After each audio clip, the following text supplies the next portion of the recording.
trailers. What are you talking about? To get it to the site to put the equipment on? This machine, I don't have trailers. Okay, you're not going to drive the machine from Christiansted to Cremaswak. You need to go on a trailer and you drop it there. So did you include trailers? Yeah, I think we don't have a trailer on St. Thomas. I gave you a chance to say what you need. We do need a trailer, Senator. We do need a trailer. Thank you. So I'm going to ask you to submit a cost of those equipment. Are the trailers, are the tractors, you have the monies now for the tractors? Yes, we do. So you have the monies for the tractors and you have the money for the equipment that picks up the garbage? Yes. Okay. And the money for the implements? Yes. Okay. But no money for trailers? No money for trailers. No money for vehicles. Okay. We got 2 points of inquiry. I know they're going to bring it up. Senator Johnson had asked me before, and then I'm going to go to Senator Fred Gregory. And then, colleagues, you're going to do a 2-minute round after this. Senator Johnson. Thank you very much. Thank you very much, Mr. Chair. I have 2 points of inquiry, one for Mr. White and one for Mr. Morales. Mr. White will go first and then Morales. Mr. White, I need to know the status on the you said pool and it is a time frame. And Mr. Morales, you posted on page 4, exhibit 3. You came up with $100,000 for Tokyo and $100,000 for Cali. I would think that Tokyo is a little more expensive. I just need to know how you come up with those figures being the same. Thank you very much, Mr. Chair. I'll listen to the response. Thank you, Senator. The status on the Vincent Mason pool is a contractor was selected. Polaris won the bid for that contract. I think it came in at an estimated $2.8 or $2.9 million. And we have already started the process of doing a contract with a notice to proceed.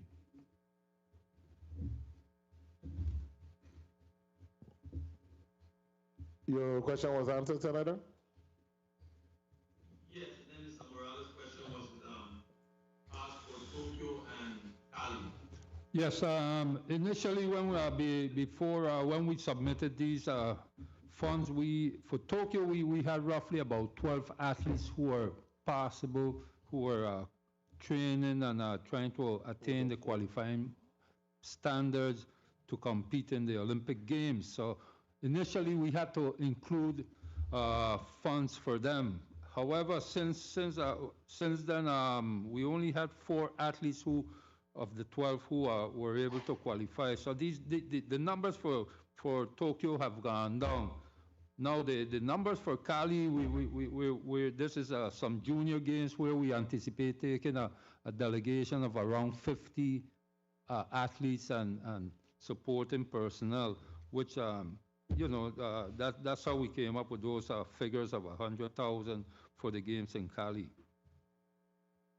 Thank you very much. Thank you very much. Oh, you're welcome. Thank you, Senator Johnson. And the young man that qualified in archery, it's looking good. It looks like we might be able to get an Olympic medal this year. He is a medal contender. Yes. Right now he's ranked number 4 in the world. In the world, correct. And he is just steadily improving. Steadily climbing up the ladder. So put his name on the record. His name is Nicolas D'Amour. Yes, and from St. Thomas. In a short period of time, I've been following this young man. In a short period of time, he has just been kicking butt. Yes, yep. And just moving from one level to the next. Every competition, he gets better. I think he has taken a break from college and he has been focused 110% on his goal. And a sport that really isn't played in the Virgin Islands or as much. We have an archery club now in St. Croix. In St. Croix by LaGrange. Yes. And there's one here too. Okay. At the BCB school, but because of COVID, the lockdown of schools is different. In St. Croix, it's an open field, not associated with any government property such as school, etc. And that's why they've been able to continue practicing in St. Croix. And I think that's government land they're practicing on, right? That's I think so, DPNR. it is. Yeah. Dr. Cole is the person? Correct. Okay. Through DPNR. Your modular classroom idea, excellent idea. If you could replicate that in some other areas, that would be good, but that's an excellent idea to tie in the academics. We spoke before about those structures for the outside basketball court, and you said you were going to try to get a price. You ever got it? Yes, we What's got the the cost? we got the price. I think $150,000 for the construction of that structure and LED lights underneath it. And colleagues, this is that, you see them in Puerto Rico a lot. It's not a gym itself, but it's a structure, and with the post, there's a covered roof, it's extremely high, and then there's light underneath so that when it's raining, the students still have utilization of that outdoor court. And it's something that we passed like 5 years ago, and then the money's ran out because there was no action. We had actually passed, I think, 450,000 to get it started, but it is something that we need to fund again. I think that so the one piece of equipment, you're going to have the equipment traveling from St. Thomas to St. John, put it in a barge, you go to St. John. It's not easier to just buy the equipment for St. Yeah, John, so you don't have the need over there as much. So I think it's supply and demand. I don't know if we have the need that Okay. much. I did speak to the commissioner of DPNR, and he said that when he listened to the hearing, he said he might be able to identify some funds or a grant to get us an additional one. At this time, I don't know if the need is there, but if it is, we will look for the funds. Okay, so Senator Gregory has just a very applicable question to that piece of equipment. Very quickly, and I'm glad that the chair brought it up. So I'm trying to figure out the correlation between what discussions you're having with DPNR and the equipment and the seaweed removal, the authority for your department to in fact do that. I know that there's some, there's some, what do you call it, fish and wildlife matters around the whole seaweed, etc. So what's that discussion? What are we doing with the seaweed once we remove it? So there's a lot to contemplate. And I really want to ask you, from your department, do you really believe that it is your responsibility to remove the seaweed? And because I'm thinking that DPNR should be able to get a grant, in fact, to purchase those types of equipment, or it should be part of the regular federal funding that's coming down. This seaweed situation is not going away. The sargassum situation is not going away. So what's that discussion? Yeah, so I think it's a co-effort between both departments. Remember, we are just on the land. There's a big problem in the water with the seaweed also, Right. which then is DPNR. I had a conversation just yesterday with Commissioner DPNR and the individual that makes these machines, which is wildlife in consideration to that. The individual who can find out what to do with this sargassum problem will be an instant millionaire. It's a problem all over the world. Oh, absolutely. Is it- My primary concern is we need to make sure that we are funding the appropriate entity, whether it be yourself or DPNR, when it comes to this whole, whatever equipment is required. And at the end of the day, who's truly accountable and responsible for the whole removal? I mean, once it gets on land, then it probably could become your problem. I don't know. It just depends on, parameters of the law. But there must be some MOU or something that needs to be worked out in order for this to work in tandem and effective. Yeah, That's my primary it concern. is an issue, Senator. I know I spoke to the director of fire, and the volume is so much where he's at the point where he's asking us not to even bring it to the dump anymore. The sargassum can be used for fertilization. I could tell you this. If we was to fertilize every home in the Virgin Islands, we would still have sargassum left over. That's how much it is. I don't know if there's any one way to get rid of it. Like I said, it's a problem all over, and nobody have seemed to figure out what we do with it. I started to think of a way to incinerate it and then get rid of it, and then the lady who were buying the machine off start talking about all the biochemicals that are going to be left over, the salt. So it's not an easy fix, but I am having the conversation with DPNR about Well, that's it. what I wanted to know, if that conversation is occurring. Thank you, Mr. Chair. Thank you, Senator Gregory. Colleagues, let's go to a quick 2-minute round, and then we're going to close out this particular group. Senator DeGraff, you recognize. If you have additional questions, you can. If you don't, that is fine. Senator DeGraff. Okay, well, he comes there, Senator Johnson. Thank you very much, Mr. Chair. Commissioner White, does any of your ballpark have a generator? None of my ballparks have a generator. However, the DC Connegator facility, because that center has been identified as a shelter, we receive funding for the purchase and installation of a generator. Is that only one of the only facility under your realms that has a generator? Correct. Do you have any date as to when the sports complex will be ready to go? Are you talking the one under the Olympic Committee? No, the sports complex in St. Croix. The car racing track. Yeah. So work has resumed on the car track, the 34th, what legislature we in now, 34th? The 34th appropriated another $675,000. That funding came through the Department of Sports, Park and Recreation. There were some issues there because the original $500,000 was through the St. Croix Community Foundation. Their procurement laws are not as strict as ours because now it's coming through the department. The contractor that is there already started the work. We felt that we needed him to finish, so a justification will be sent up to property and procurement when invoices start coming in. But the contractor, VI Paving, has resumed work on the contract. You have a timeline as to when it should be complete? I think the date that they're looking at is November, is what the president responded to me. When you get a chance, if you can inquire that for us, and please, you'll have me pass that information on to me. Will do, Senator. Thank you very much. Mr. Morales, Yes, sir. do you have a public relations officer within the Olympic Committee? No, we don't. So how do you get your information out? Well, we basically, between us, we just write up whatever information needs to be sent out, and we just send it to the different medias. Time. Thank you very much, Mr. Chair. Thank you very much, Mr. Morales. Thank you so much, Mr. Johnson. Mr. Arthur Hector is the contact person for the car race, and he can provide details as to exact the completion date and phase and project. He's supervising that particular project.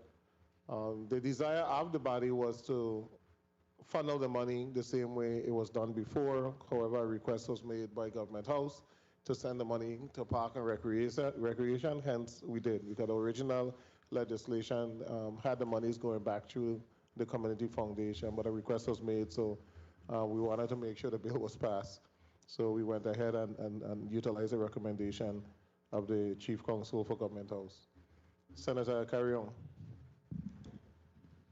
Thank you.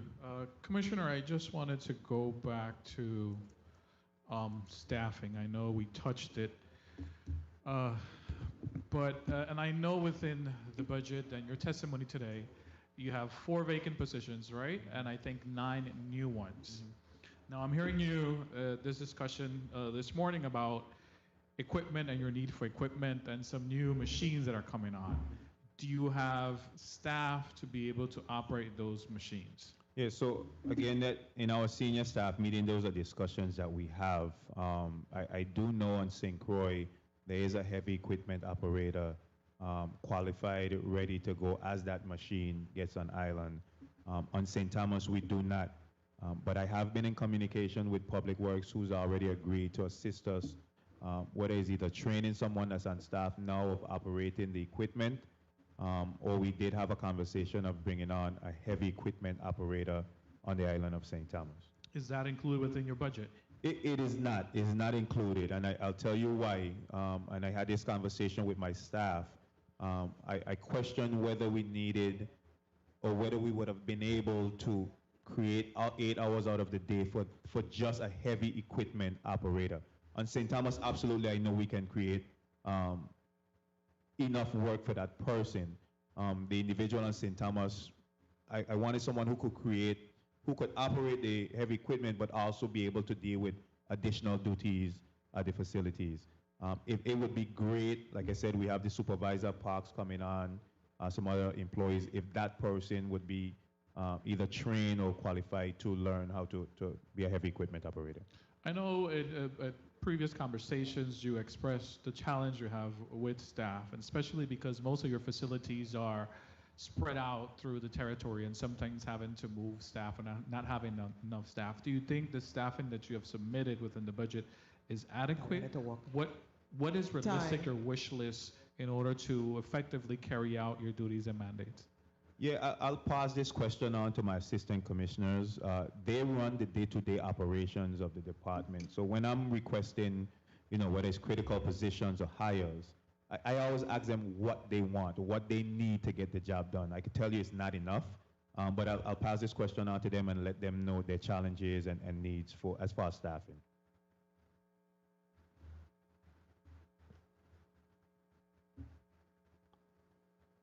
ACs? Which island first? St. Croix, St. Lawrence? Ladies always first. St. Croix. Hi, good morning. Renee Hansen, Assistant Commissioner. You can hear me well? Yes. Okay. If I'm not mistaken, the question was if we have adequate staff on board. And yeah, within the budget, there's 9 new positions that you guys are asking for. And if that's enough, what's the realistic need that you have for staffing to be able to carry out effectively your mandate? Well, the 6 that we requested, 6 of the 9, we asked for 3 general maintenance workers and custodian workers. Currently, we only have 1 custodian worker for the entire island. Another is out on sick leave, and that there's no way that 1 individual can help take care of the entire island. So the 3 additional, I think, will be, it's not the best case scenario. How many facilities, Assistant Commissioner, we're talking about that they're responsible for?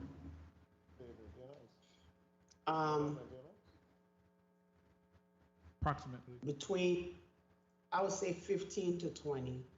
15 to 20. But because of COVID, in a way, has been a little blessing because some of our facilities are not online, so she may not have to go there as often.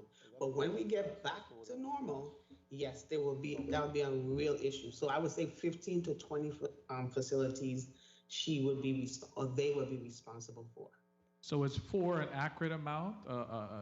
Can everything be covered with 4 individuals, 4 custodial workers? And I think the same thing applies for your maintenance people. Not really. Realistically, we wanted to mirror maybe what we have with the grounds crew. So if we had the vehicles and the supplies, we could have a crew in the eastern part of the island, mid-island, and west. If I could mirror that with the custodians, that would make it much easier, but I don't think that's realistic. So that would be at least 4 custodians per district. That's 12. So I don't think that's realistic, but it will help along the way to minimize the need, what we have now. So 12 is realistic, but I'm happy with the 5 that we'll have. And then, as far as the general maintenance workers, same thing. With the maintenance crew though, they work together, so they're able to disperse the same way. East, west, mid-island. So I think that would be sufficient for now. but what would be the realistic amount, that you would need to be able to cover all your facilities? Well, to be realistic, if we could have people just stationed at certain facilities, for instance, if I could have a group at Kramer's Park, someone mentioned something earlier about the beaches. If we can have a crew, whether it's grounds crew, custodian, maintenance, that's actually stationed and they maintain the beaches, that will make life much easier. And back to the machines that we're getting, they're not just for sarcasm. They can pick up the garbage in the sand. They can help level and beautify the beaches. Right now, you will see our sand is very bumpy. It's not level. We're trying to just beautify our beaches as much as we can, and I think that machine will serve that purpose. So I know I covered. I went all over the place, but I needed to get that out. All right, I think we need to hear from St. Thomas. The St. Thomas hasn't answered yet, Senator. I'm waiting for St. Thomas to answer your concern also. Yes, Senator. Commissioner St. Thomas in District. In our district, we can use put your name. Recreation personnel. Name, sir. Vincent Roberts, Assistant Commissioner. Hello, you hear me? Yeah, go ahead now. Okay. Vincent Roberts, Assistant Commissioner, St. Thomas St. John District.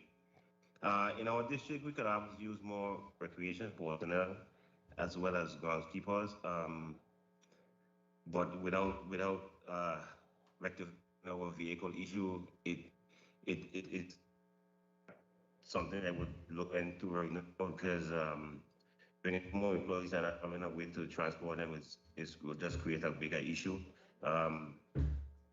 Another dealing with is kind of trying to correct our chart as far as St. Thomas and St. Croix is concerned. So I've been working with A.T. Hansen and Ms. Pell to kind of get that straight, whereas St. Croix has a lot more supervision and supervisors. St. Thomas lacking in supervisors. But overall, we could definitely use more rec personnel on St. Thomas as well as St. Anne and more grounds. Mr. Roberts, you didn't give us a number yet. I could use maybe, I would say another 5 recreation personnel, another 5 groundkeepers. In St. John, we need at least another 2 or 3 recreation personnel. How much groundkeepers do you have on St. Thomas? HR. Number of groundkeepers on St. Thomas, number of custodians, number of groundkeepers on St. Croix, number of custodians, number of rec specialists. Break it down for me. Can you answer that? Let Ms. Pell answer it. HR. Senator, give me a minute. Let me get that number. Okay, while you're looking, I'll go to Senator Potter. Senator Potter, you're recognized. Thank you, Mr. Chair.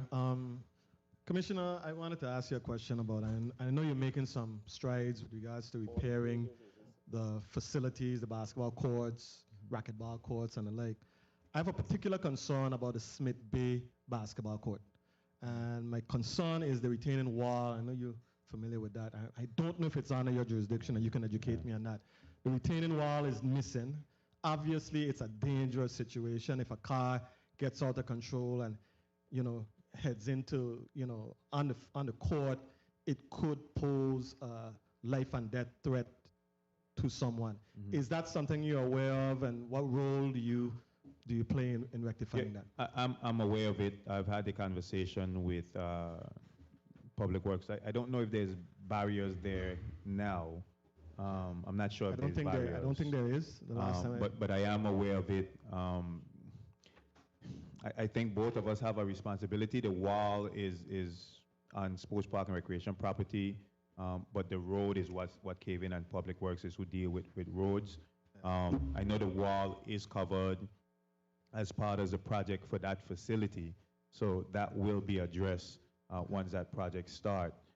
I don't know what Public Works plans is for the road. I can't speak on that. In the meantime, there should be something that we could do just to... I thought there was barriers, the arranged barriers there. I'm not sure, but I thought there was the arranged barriers there, blocking off that sink in the road. Okay. My next question really is for Mr. Morales. Mr. Morales, in your testimony, you stated that you continuously, submit grant proposals to the International Olympic Committee and to the Pan Am Sports for funding. On average, how much funding do you receive from these organizations? Do you get We funding on a rec- regular basis? We receive anywhere between 700,000 to 800,000, depending on the Okay. needs. Yeah. Okay. How much do you anticipate receiving in fiscal 22? Any idea? But we are round it out to about Around the around same. 700,000. Okay. And hopefully we get the other 300,000 from PI government, Okay. which takes Time. care of our needs. Okay. Final question, Commissioner. What's the relationship like between Sports Parks and Recreation and the Department of Education regarding sports? I know that there is a challenge getting, some of the organizations have a challenge getting permission to use sport facilities, recreational facilities, at the schools. I know this is outside of your control, but is there, in addition to that, like recreational sporting activities, is there some interaction or some relationship between Sports Parks and Recreation and the Department of Education? Yeah, absolutely. I think in the last couple of months, you've seen the two programs that was rolled out, the Combine in a Bubble, where both entities collaborated together, as well as the naming of a legend baseball and softball tournament, which was also a collaboration between the two departments.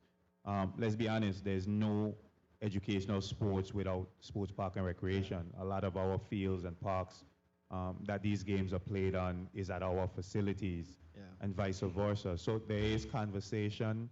I know my district administrators are the one who are more involved with those programs. Can it get better? Absolutely. But I think we will continue to work because there is a marriage there. We call each other like a brother-sister agency, but the programs them go hand in hand together. Are you aware of a MOU that's been out there between, I think, the Track and Field Federation and the Department of Education regarding the use of facilities? And I think that is something that has been lingering, I understand, for like 3 or 4 years.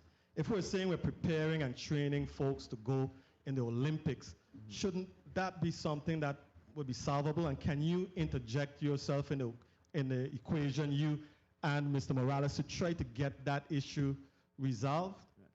I am aware of the MOU, and if I'm not mistaken, it should be signed by now. I've been part of a couple of the meetings, just to give my advice or what I think should happen.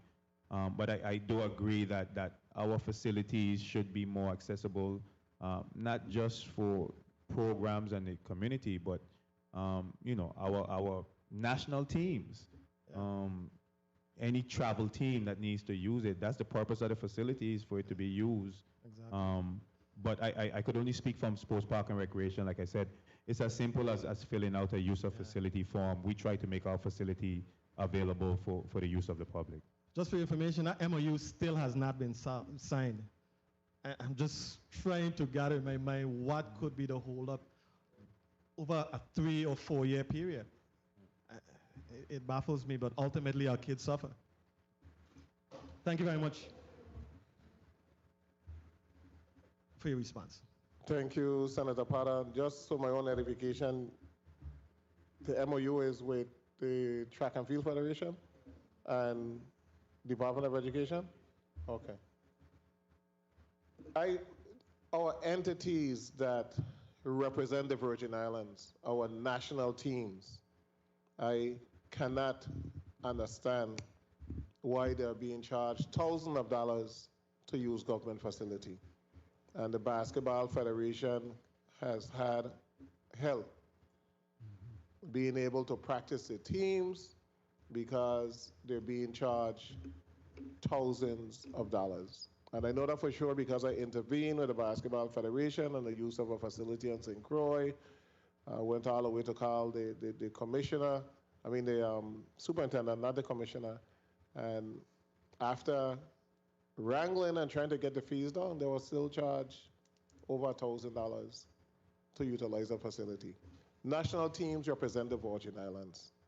We should be opening and making it as accessible as possible to these national teams that represent the Virgin Islands. Track and Field Federation, those are national federations representing St. Croix.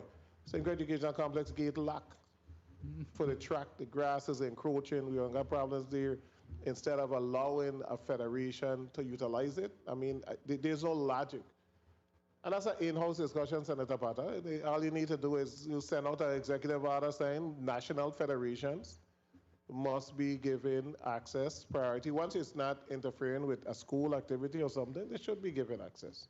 You know, that's a no-brainer, Mr. Morales. Yes, and I just wanted to follow up on what you just said, because if government charges $1,000, the other facilities that are available even charge more. So just to put it on record, we've approached UVI, and many tournaments that our federations could have bring in to help promote the sport tourism industry, we have had to just forget about, pursuing it because of the high cost to rent the facility.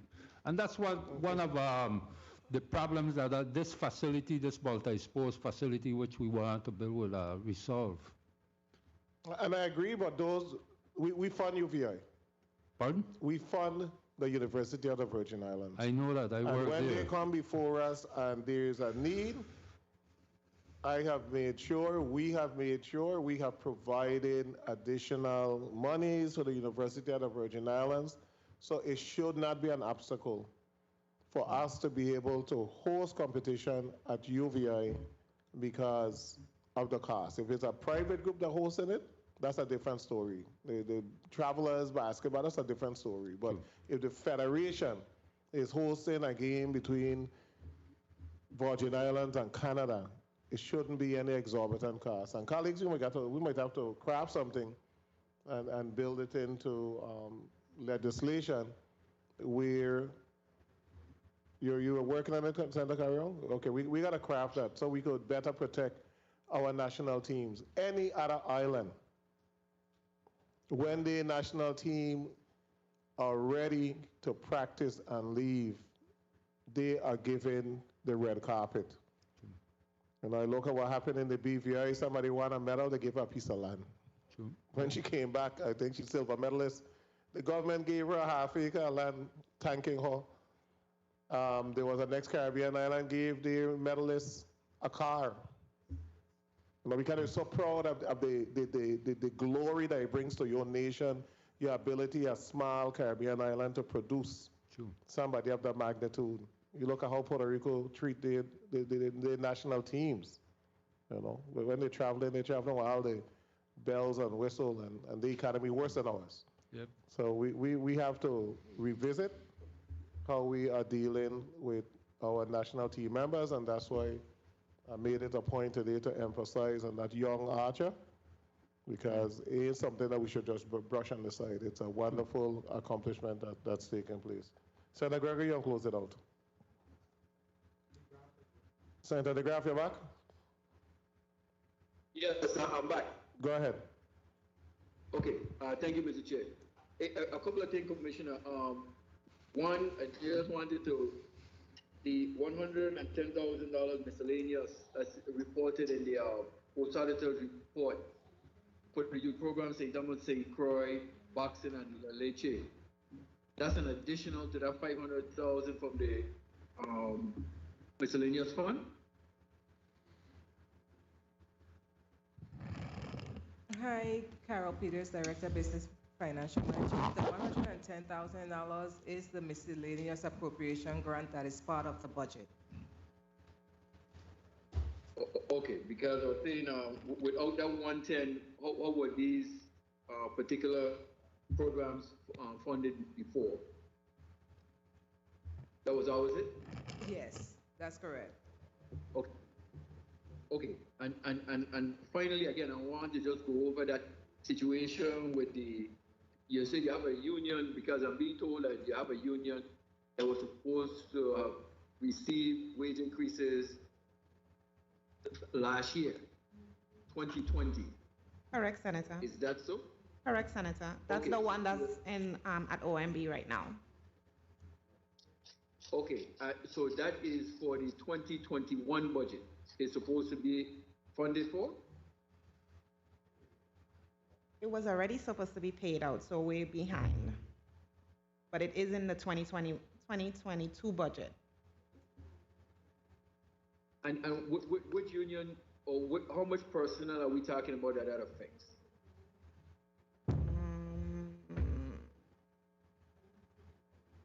That one.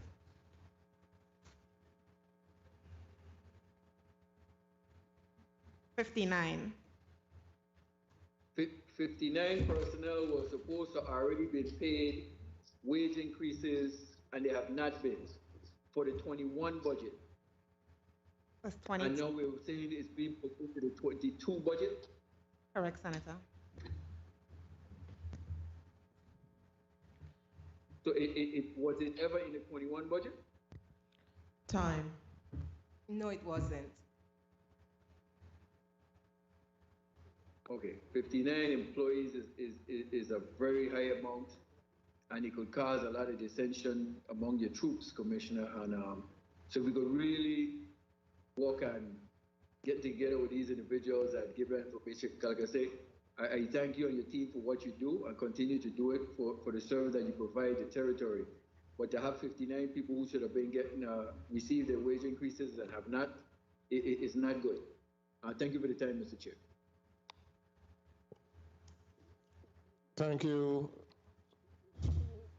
Thank you, Senator. You're saying that we did not include an increase for those 59 in your budget? It's in the 2022 budget, Senator. Okay, but we did pass monies through OMB for wage increases at an amount that came down to us in government house that should have taken care of those 59 positions. Did you make a request for those 59 positions for that particular wage increase? Marlene Appel, Human Resources Manager. Yes, we sent those. I sent that spreadsheet to OMB back in 2020, but it was not approved at the time. Okay. What's the cost? So you're trying, what are they up to? 2018, 2019? Your employees are up to what? They're currently on the 2018 salary. Okay, so. Which was paid out in 2019. Okay. And that was, that union contract was what, a 5-year union contract?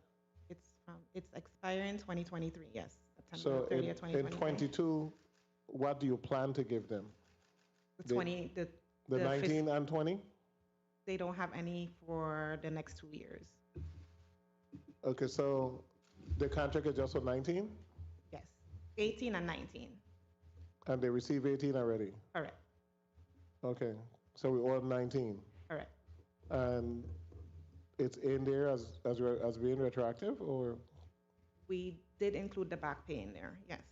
The back pay for how much? For how many? For how long? For a year? Well, as long as we don't pay it, the back pay is being counted. So tell me what are those figures? What you came up with? Ms. Peters?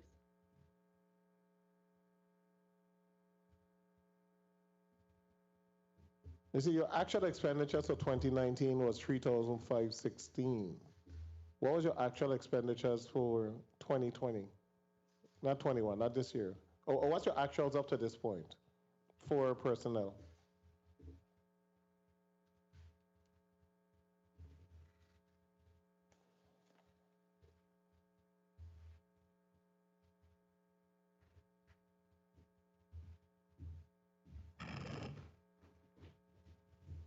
Hi, Carol Peters, Director of Business and Financial Management. As of June 15, our actual for personnel services is actually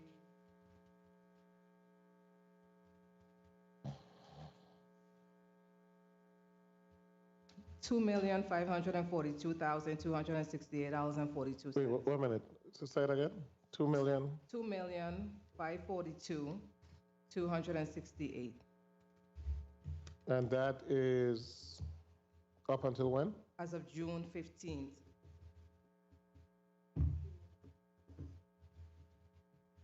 Okay, I will calculate that quickly. The government, the recommendation from Government House for fiscal year 21 was $4,168,702. That was a recommendation from Government House. This body funded you at $4,534,907. So we increased the recommend. Yeah, go ahead. Okay, excuse me, that 4,000,005, the 4,000,005 that you just referenced is not correct. Our budget for personnel is actually $4,437,860. 4,000,004. $4,437,860. Okay. Recommendation was 4,168,000.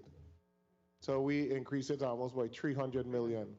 And those monies that we increased it was put in there so that we could be able to give those 59 individuals an increase, because the 4,168,702, according to what was sent down to us, was sufficient to fund all the existing positions. And we increased it by some $300,000 because I think at that time we wanted to give the commissioner some flexibility. The 2,542,000 would represent 8.5 months, right?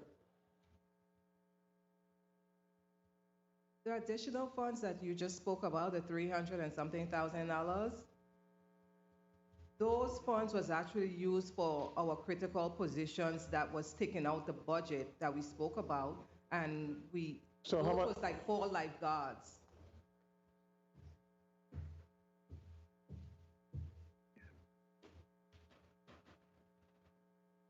Anyway, a point of inquiry, Senator Johnson, while I work this quick. Thank you very much, Mr. Chair. Commissioner White, you spoke about enhancing security, and there's 3 facilities in the territory that I know is utilized heavily. The Daniel Griffith Park, the Canigata Sapa Park, the Reynolds Jackson Park. These 3 facilities, most of your tournaments and everything that happens goes on in these 3. Can you not tap into that resources for generator so that when you have these activities, that the facility can stay lighted to save keep everyone there? Would that be a possibility for you to look into? Yes, Senator. I appreciate that you could check into that, because if we could keep those 3 facilities lighted, especially when you have these activities, it provides security for everyone that's in the area at the time. Thank you very much, Mr. Chair. Thank you, Senator Johnson.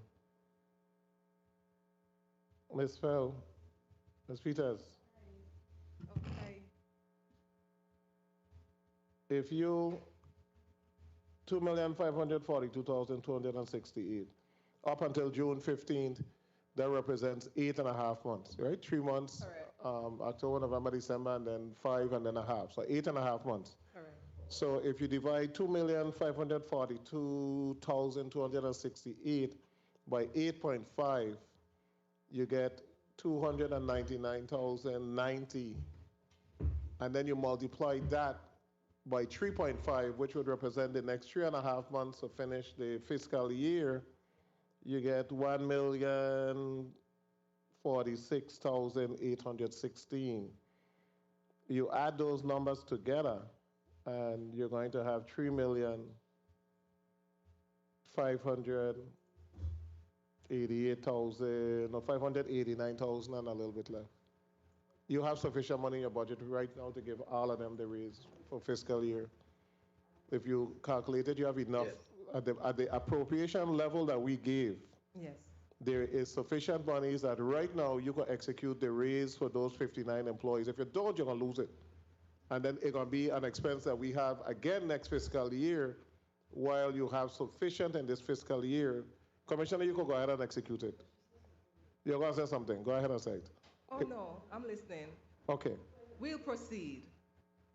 And you let this body know when you proceed, because once our revenues coming into the GVI is on target with what we projected, then you have utilization of the full amount that was allotted to the department. But what's the cost of the 59 employees for the raise? What's the cost?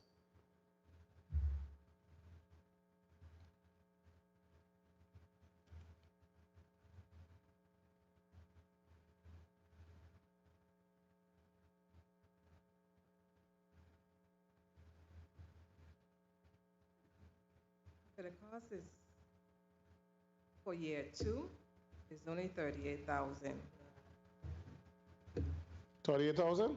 38. Oh, But that does not include the back pay. so there are 59 employees, it's like a $500 increase? Pretty much. Pay the money. The monies are there. Yes. Matter of fact, We proceed. pay both years, so that we don't have to fund it again, because you have more than that. Years? No, it's just 1 year. There's only one. Yeah. Oh, please pay it. The monies are there. Just give us a just. Please pay that. We have sufficient based on the numbers that we are seeing. And why I'm saying please pay it is because the salaries are already so low. And it's minuscule what they're getting as a raise. So let's just go ahead and execute that. I know our good budget director, Ms. Jennifer O'Neill, will gladly sign the documentation and get rid of this little minuscule amount. I'll put in the information. Point of information, and then we're going to allow him to go. No, Okay. point the information, Senator DeGraff. Yes, I thank you for the calculation of the numbers. I didn't do it as eloquent, but I figured we had already put that money in. Commissioner, again, like I said, you have a great team.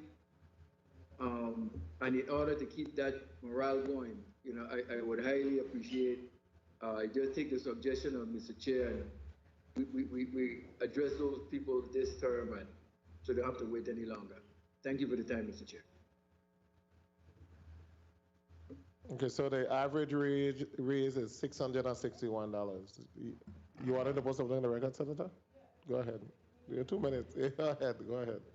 Then we are closed. Thank you. Thank you, Mr. Chair. And then we wonder why people in the Virgin Islands walk around angry. When that letter went down to the Office of Management and Budget, a response should have come back and say, utilize the resources that you have in your budget. We can't continue to treat our employees like this. That's why everybody around here vex. We got vex community because we don't do right by them. It's wrong. You have 3 more months in the fiscal year. 59 NOPAs. Are the NOPAs ready? I just waiting to pull the trigger, right? The NOPAs ready? Yes? Yes. Yes. Yeah, just pull the trigger. And if y'all have an issue, let us know. Mr. Morales, very quickly, do you have sufficient funds to cover the travel-related expenses for the individuals who's participating in the Olympics? Yes, we have everything covered already. You're good. Okay, Yes. good. All right, I don't have that many. I have one more question, and that's tied to the technical assistant grant. You received that grant, Commissioner? I think in your testimony on page 9, you made reference to the grant. Did you receive it? I am so sorry, yeah, Senator. yeah. I apologize. The technical assistance program grant, you referenced in your testimony. Yes. Have you received the funding? Yes. How much is it? That was only $10,000. Oh, this is a $10,000 Yeah. grant, and the purpose of the grant is to develop a territorial comprehensive Correct. outdoor recreational plan for the territory. Yeah. So is that work started? Is it something that you have to do in collaboration with DPNR?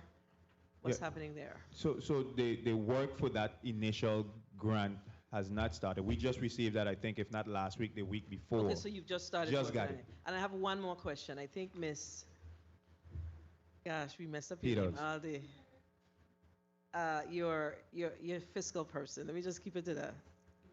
No, your HR. Did you make mention to critical hires and utilizing the funding in your current budget to fund your critical hires? That's what you said? Oh, hires. Oh, the You made, lifeguards? you made mention to critical hires. Did we put the lifeguards in the budget for 2020, FY 2021, or was it extension of critical hires? No, it wasn't an extension of critical high, well, we submitted, Was the I'm confusing you. Was the lifeguards in your FY 2021 budget, your current budget? no, we actually did not have any vacancies at all in our Okay. 2021 budget. So when you hired them, where did you get the funding from? Did you get additional funding from OMB? No. Or you utilized your current budget to support that? Current budget. Okay, so that's probably why you were dancing with the salary increases, because we did. So then, we did fund it. We did fund. So you didn't see any vacant. That's why you were able to fund it out of your budget, because we did give the additional $300,000 to support your additional positions. And this is why, and I'm going to go back to the chair on this. The lifeguards. Okay, But wasn't this the is budget. this is why I am challenged by this budget that was sent down. You know why we're having this discussion and this little confusion? Because the budget needs to be submitted by activity center. If it's submitted by activity center and you give me a roll-up total, then we are able to clearly see what it is. That's our challenge. And this is a whole new way of budgeting that's been coming down to the legislature, that frankly, it's confusing for the senators. And again, I ask you, Mr. Chair, please ask the departments and agencies to provide their budget information by activity center so we could be clear on what we're providing the funding for. I have no other comment around this. I think all my questions were answered. Thank you, Mr. Chair. Thank you, Senator Gregory, and Senator Gregory, you are present. Senator Blyden, Senator Sorrow, at the budget markup. And at the budget markup, we called a number of commissioners from the budget markup, and we had concerns about those particular departments and what was needed. And we did call the commissioner in reference to, you need these positions, these lifeguard, what is the cost? So we increased the amount by over $300,000 to make sure that they were able to bring on the lifeguards. And the raises were so minuscule, $59,000, that we included those numbers. So if you look at what you have presently paid out, unless you're going to hire a dramatic amount of people in the next 2 weeks, you're going to come way under what is your allotment. So you have sufficient fund to continue with those lifeguards and sufficient. Matter of fact, you have sufficient fund to bring on some other individuals if you would like right now. One or two of those custodial workers. If you look at the numbers, Commissioner, you could bring on some of those new positions right now, custodial maintenance workers, because there's sufficient capacity in the budget for that.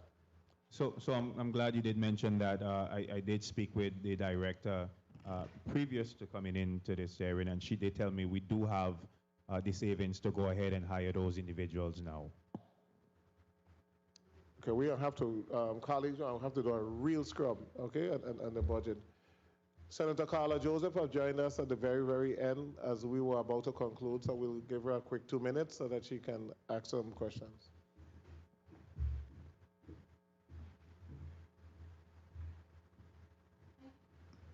Thank you, Mr. Chairman. A pleasant good afternoon to you, the members of this committee, the testifiers, our listening and viewing audience. I will be very succinct. Thank you for this opportunity. I've been watching the proceedings in and out of meetings. I'm not a member of this committee, but I try to carve out some time to be here. I hope one of my questions has not been answered, and it would go to you, Mr. Angel Morales from the Olympic Committee. Yes. Relevant to your plans, which I love, getting the whole sporting facilities built at Ivana Udorakan High School. How far along are you with that? Because I know you said for your objective and one of your goals is to build for 2020. How far along are you with achieving that goal? I think you should use a different word, but commence building. Tell me, how far along are you with reaching that goal, and what have been your wish list from this body to help you meet that goal, if you haven't covered that already? Okay, thank you for the question.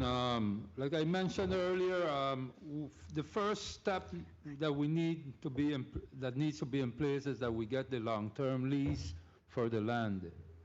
As soon as we get that long-term lease for the land, we will submit a request for some funds from Panam Sport, and we will begin the process, groundbreaking, etc. Where are you with getting that long-term lease? Right now, we had a meeting last week, Thursday, with Governor Brian, and he gave his approval for us to move ahead. So now the next step that needs to be done is through the Commissioner White, his office, his department, to get the land utilization plan done. And once that is done, where they can identify the parcels that we need, we proceed? Yes, you may okay. conclude. Go ahead. Okay. Once we get that in place, and then we can begin submitting our proposal to FEMA, who will be the major sponsor for this. Just one follow-up question, and I'll wrap up with him.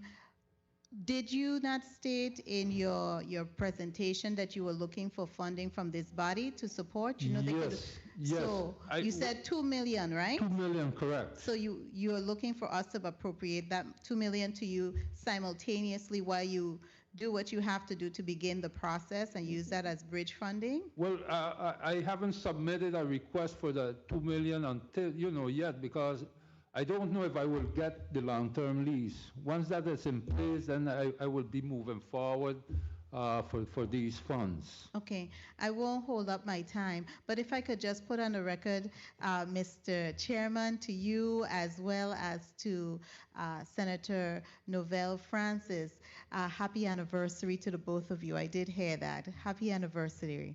Thank you kindly. Thank you so much. I appreciate that. Mr. Morales, is there a window for that application process to FEMA?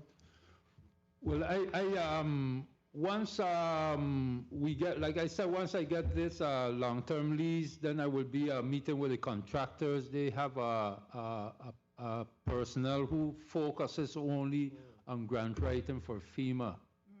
And once we get this approval, then we will submit the request to FEMA. So you need a long-term lease, and then there's somebody within the Olympic committee world that does these grant applications for these type of facilities? No, it's the contractor for the Dome Tech. Oh, the contractor is who does that. Okay, Yeah. okay, that makes sense. They have somebody who works specifically with FEMA And we have already grants. had a conversation with that contractor. Yes. Okay, so point of inquiry.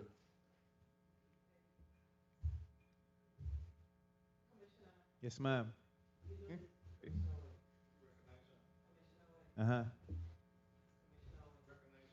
Recognize Senator Fred Gregory for me, please.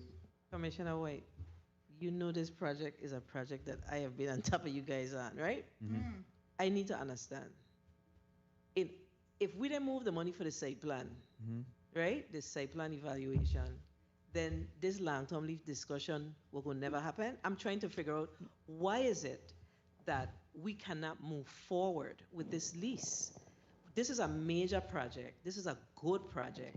Why don't we move forward? What's preventing? Well, you can't really answer the lease question, but what is the discussions that you're having with the Department of Property and Procurement around this lease? We've been having this discussion for a couple months, since last year.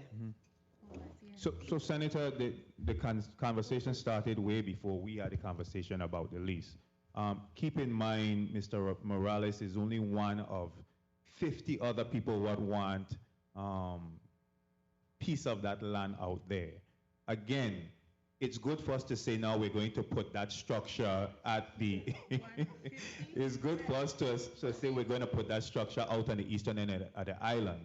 An engineer might come in and say, Commissioner, after doing my research and what, that is not going to work. The conversation is being held, and once we Yeah. do the site And utilization. I know that the chair wants to wrap up, but I think you totally missed my point. My point was, absent of us moving a site plan and assessment, the VI Olympic Committee was in abeyance. Because there was no plan to look and make a determination. I understand 50 people want it, but the question is, what benefits us better? We always have Correct. to ask ourselves that. We got to dig deep and ask ourselves those types of questions, right? Yeah, yeah. So, while the site plan is moving forward, yes, it's moving forward, but absent of us, having the wisdom to kind of take care of that, then this would have just been what happened all the time here. No, I disagree, All Senator. talk. I disagree. As a matter of fact, and Well, I think... I know that the chair have to close, so I'm going to just I'll speak on talk the to you chair. Can I offline. speak Thanks. on the chair? Spare time. You can make it a part of your closing statement. Only needed 30 seconds. Go ahead. Yeah, so the conversation that I had with Mr. Morales was the Olympic Committee did have some funds to start this site utilization. And we did have a conversation about picking a contractor to do the work and whatnot. At the time, and I didn't speak with the senator yet, but the president did tell me that he know that the Senate president was thinking about moving legislation to give us that money for the site utilization. But prior to that, I did reach out to the Olympic Committee to fund that site utilization plan.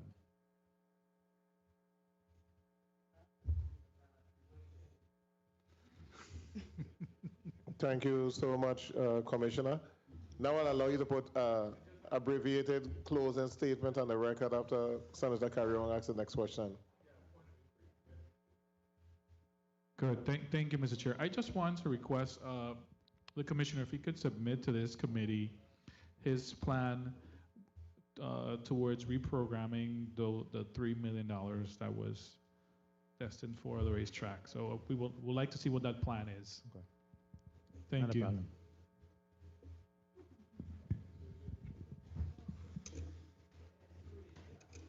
Yeah, you may proceed, Commissioner. Closing statement on the record. Also, did you answer the question? Yeah, you. Yeah. Okay. I'm sorry. Just a little bit distracted. Okay, so Commissioner, you go ahead and put a closing statement on the record, and then Mr. Morales, you may also close. Thank you, Mr. Chair, for allowing the team and myself to come here and defend our budget. I think that, again, this department have a lot of things to celebrate. I see that we're moving in a positive direction, but there is more to be done. We're starting to see an increase in the amount of funds that we're getting to support our different programs, so that is great. However, I think where we fall short is the funds that we need for those human resources, and then the equipment that we need to support the employees to get the work done. Once again, I would like to give a shout out to all the Parks and Recreation employees around the nation, but more so the Department of Sports, Park and Recreation. The work that these men and women do, I applaud them. We will continue to make strides. We will continue to try to change and better the life of the people of the Virgin Islands through our facilities, parks, and programs that we administer. Thank you, Commissioner. Mr. Morales? Yes, thank you again. I want to thank the Finance Committee for having us here, and I would like to exhort them to reconsider the recommendation of the governor for the $150,000 and make sure that we get the $300,000 requested for our operations. This body can, be of great benefit once we get this multi-purpose sports facility. It will not only benefit the people of the Virgin Islands as a shelter, but also the athletes, the up-and-coming athletes in the Virgin Islands. So once again, thanks for having us here, and I await the recommendation from this body to go against the recommendation of the governor. Thank you so much, Senator. Hear me, Senator. Thank you so much, Mr. Morales. My colleagues at the next entity that's going to be before us have quite a lengthy testimony. So you guys will have some time during the testimony to grab something to eat, because I am going to take a 5-minute recess and then I'm going to bring in the next group. So the committee, Mr. White, along with your staff, past Sports Park and Recreation, we want to thank you for your testimony and the work you're doing with the children of the Virgin Islands on a regular basis. Mr. Morales, thank you for your service as the chair of the Olympic Committee. The Committee of Finance will recess for 5 minutes.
The Committee of Finance is hereby called to order.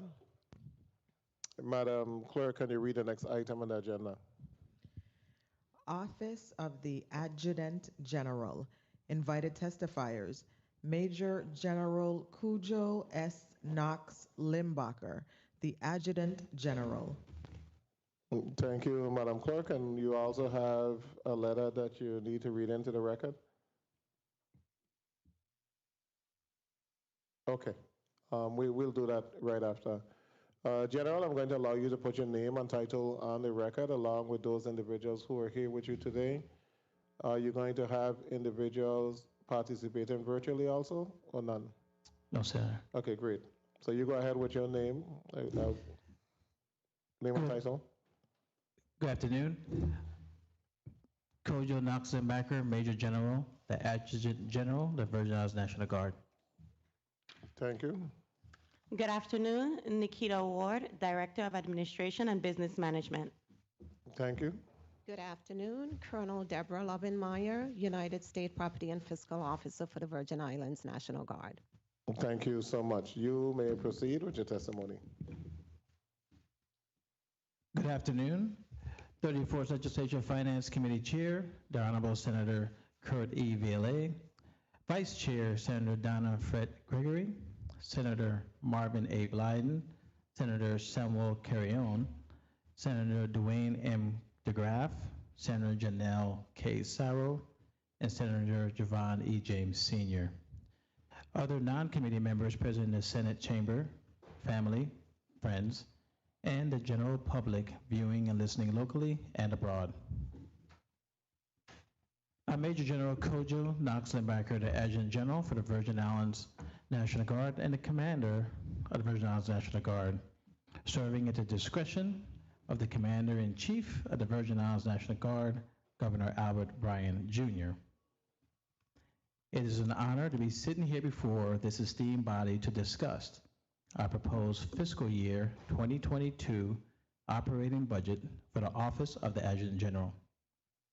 My teammates joining me here today to provide testimony are Ms. Nikita Ward, Director of Administration and Business Management for the Office of the Adjutant General, Colonel Deborah Lobenmeyer, the United States Property and Fiscal Officer for the Virgin Islands National Guard. My teammate and I thank you for the opportunity to provide our testimony today while members of our guards are deployed in combat operations around the globe, supporting COVID-19 pandemic requirements, regaining warfighter readiness, and posturing to respond to this active hurricane season. We look forward to answering your varied questions after articulating our mission, vision, priority for continued support to the territory with our proposed budget. During my testimony, I'll provide the context of our operation environment, our responsibilities, and prioritize financial strategy to fund our plan to sustain and improve operational readiness of the Virgin Islands National Guard. The supplementary funding proposed for the Office of the Adjutant General is essential to successfully support the requirements of the people of the Virgin Islands under the Brian Roach administration. The context. The Virgin Islands Army and Air National Guard continues to be a lethal, dual-role operational force that make up an operational reserve for the Army and the Air Force, respectively. With 334,575 soldiers, the Army Guard provides 39% of the Army's operational force, while the Air Guard, with 108,100 airmen, make up 30% of the Air Force operational force. The National Guard's primary mission is to fight and win our nation's war, while serving a secondary purpose of defending the homeland by responding to all hazards and crises in our states and territories within our authorities. Our guardsmen and women have supported overseas combat operations and as well as defending domestic requirements here in the homeland. To provide greater context, on January 6, 2021, the Virgin Islands soldiers and airmen were among the 120,000 mobilized from the Army and Air National Guard to support the largest level of National Guard support to our nation since World War II. The Office of the Adjutant General has adjusted to a new normal in these unprecedented times. For our operational tempo is the highest it's been in the history of the Virgin Islands National Guard since its inception in 1973. At almost every port of entry, your CVC sites, and throughout the community, you will see the Virgin Islands National Guard. We are always there, and we're always ready. Our efforts supporting the territory's COVID-19 protocols have enabled many agencies and businesses to open their offices and operations with some resemblance of normalcy to generate revenue and productivity. The Virgin Islands National Guard have increased its support within the territory threefold, which provided new temporary full-time employment opportunities for our soldiers and airmen, who very well may have been unemployed. As I articulated previously, it was our governor's foresight and willingness to quickly engage the White House that enabled the Virgin Islands to be one of the first set of states and territory to receive the vital 502F 100% federal funding to safeguard our community. The ability for the Virgin Islands National Guard to rapidly respond to the COVID-19 pandemic in an active duty federal status resulted in assured payments of our soldiers and airmen at the rates commensurate to their rank and time in service. Governor Bryan's action, like that of only a few other proactive governors, led to the unprecedented federal funding for states and territories, while remaining in command and control of our National Guard forces. The extraordinary support from the Office of the Governor's staff was instrumental in the National Guard's territory response in a federal status to COVID-19 requirements. The level of response by the soldiers, airmen, and civilians to safeguard the people of the Virgin Islands continues to exceed historic operational norms. While they continue to exceed the standards of performance, the significant missions executed by the men and women of the Virgin Islands National Guard as of June 23rd, 2020 are as follows. They've screened over 655,532 passengers arriving at our airports and seaports. This is 6 times our population. They've been driving over 53,232 statute miles, providing safety and security, patient transport, COVID-19 testing, community vaccination center support, personal protective equipment distribution, and food distribution. The Virgin Islands National Guard increased its full-time force approximately by over 70% to execute its COVID-19 operations. This comes at a cost of over $10.3 million. Due to our state of emergency and 502F federal funding, the entire sum of $10.3 million for the National Guard support for COVID-19 comes at no cost to the government of the Virgin Islands. At the territory's request, the Department of Defense provided Title X active duty and reserve forces under Task Force 51 to support the joint efforts of the Department of Health, Virgin Islands National Guard, Virgin Islands Emergency Management Agency, and the Federal Emergency Management Agency to establish community vaccination centers on St. Thomas and St. Croix, with pop-up vaccination sites on St. John. The 210th Regional Training Institute is reverting back to its Training and Doctrine Command Institute for Military Training. In the event of a surge in the pandemic, the RTI can be rapidly reconfigured back to a COVID-19 alternative acute care facility within 10 days should the need arise. The overview of our department. The Office of the Adjutant General plans, coordinates, and implements support of territory emergency support function responders to natural and man-made disasters, civil disturbances, foreign and domestic threats, and weapons of mass destruction. Executive summary. The Office of the Adjutant General was established in Executive Order 30-1987 to support the Virgin Islands National Guard, which was established in October of 1973. Pursuant of federal law, all states, territories, and the District of Columbia appoints an Adjutant General and an associate agency to provide the necessary infrastructure for the National Guard in their respective jurisdiction. Pursuant to Virgin Islands Code annotated Title 23, Internal Security and Public Order, Chapter 19, National Guard, Subchapter 1, General Provisions, Section 1508, Adjutant General of the Virgin Islands establishes the responsibility of the Adjutant General per statute. The Adjutant General shall keep and administer all funds appropriated and shall be in charge of all property entrusted to the National Guard of the Virgin Islands and shall render an annual report of such funds and property to the Commander-in-Chief and Legislature of the Virgin Islands. Additionally, make annual estimates of funds and prepare the budget required for the operations of the National Guard and the Virgin Islands exclusive of federal funds. The Virgin Islands National Guardsmen have fought in many of our nation's wars while providing ready and responsive troops in support of our territory's disasters and emergencies.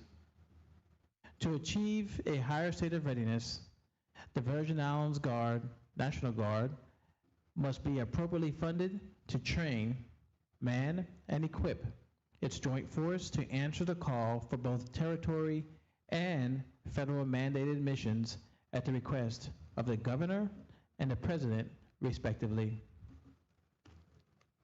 What is your return on investment? The fiscal year 2021 budget of $2,316,510.54 approved by the 33rd Legislature, combined with the federal contribution of $83,100,000, enabled an unprecedented level of support in fiscal year 2021 by the Office of the Adjutant General to the Virgin Islands National Guard. The Brian Roach administration commitment to support the Virgin Islands National Guard is beyond reproach. In order to continue simultaneously answering the call to provide defense support to civil authorities locally and warfighting requirements in defense of our nation globally, I must have a sustainable operational force. The National Guard, in its 384th year, is the most modern, ready, and interoperable joint force since its inception on 13 December 1636. We've deployed as part of the Virgin Islands National Guard, has deployed as part of a 26,000 National Guardsmen mobilized from 54 states and territories to Washington, D.C. within 2 weeks to secure the nation's capital. They've secured the 59th presidential inauguration, and have conducted COVID-19 support consisting of seaport and airport screening, mobile testing, and public service announcements.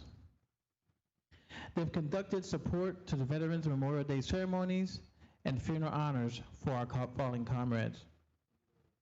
They provided support to the state of the territory and numerous dignitary visits. They've completed the Army Guard has completed the 661st Military Police Detachment reintegration, and the Air Guard has completed its 285th Civil Engineering Squadron reintegration upon redeploying back from combat operations. We've deployed a civil support team, weapons of mass destruction, in support of environmental orders affecting our community. So with all this, what's our process of evaluation to say just how well we're doing on the return of your investment? In line with the Change Course Now vision of Governor Bryan and Lieutenant Governor Roach, the Office of the Adjutant General developed and implemented policies and procedures that supported key strategic objectives of the Virgin Islands National Guard to rapidly transform. The 3 collective performance goals were to promote operational effectiveness, to have a safe and secure territory through effective and efficient preparedness, and to build a comprehensive territory support capability to respond to all threats. Our organization opportunities. The administrative services supervise the operations of the Adjutant General through fiscal control, personnel, and administrative management. The Maintenance Division provided supplies for building repairs and maintenance, custodial services, groundkeeping, and environmental protection services for the Virgin Islands National Guard facilities. The Security Force protects all Virgin Islands National Guard personnel, facilities, and property. The changes implemented in fiscal year 2020 continues as lines of effort. Our line of effort 1 was to increase readiness and responsiveness. It was to create a ready and responsive joint force by leveraging institutional, organizational, and operational developmental learning. Line of effort 2 was to change the performance culture. We had to rebrand and change our overall performance culture by achieving the minimums to exceeding the standards. Our line of effort 3 was to build a relevant force structure. We knew we had to change or die. We had to build relevancy to conduct full spectrum operations in a multi-domain environment by restructuring and right-sizing our joint force. And finally, a line of effort 4 was to increase our lethality.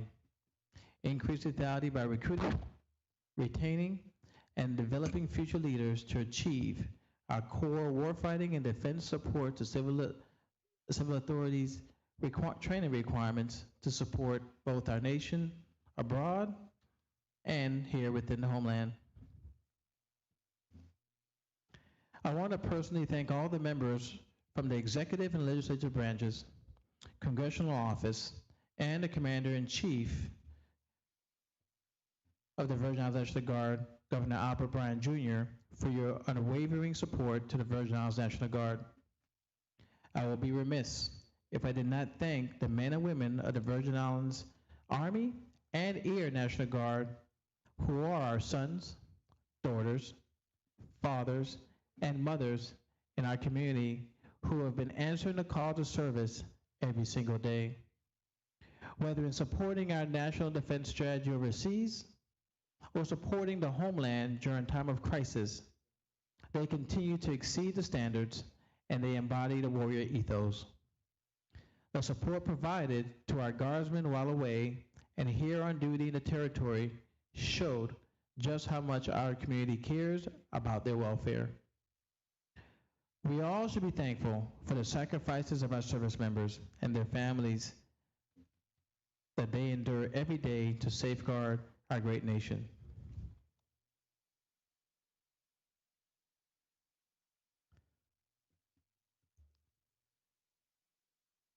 Our soldiers and airmen and Family Readiness Program volunteers, our families, civilian employers, and the community as a whole must be recognized. They continue to support all the endeavors and all the requirements of the Office of the Adjutant General and the Army and Air National Guard. The Army and Air Force and the territory continues to recognize the increased readiness and the relevance of the Virgin Islands National Guard. We are postured to sustain COVID-19 pandemic support and respond to natural and man-made disasters this hurricane season. Our soldiers and airmen have to be ready when called to deploy, fight, and win on the modern battlefield to meet our strategic military objectives to safeguard our freedoms here in the homeland. Our new level of readiness is a direct correlation of our soldiers and airmen's abilities to exceed the standards as they overcome personal challenges, increase their individual readiness and resiliency, and synchronize their efforts to execute the mission requirements as a cohesive team.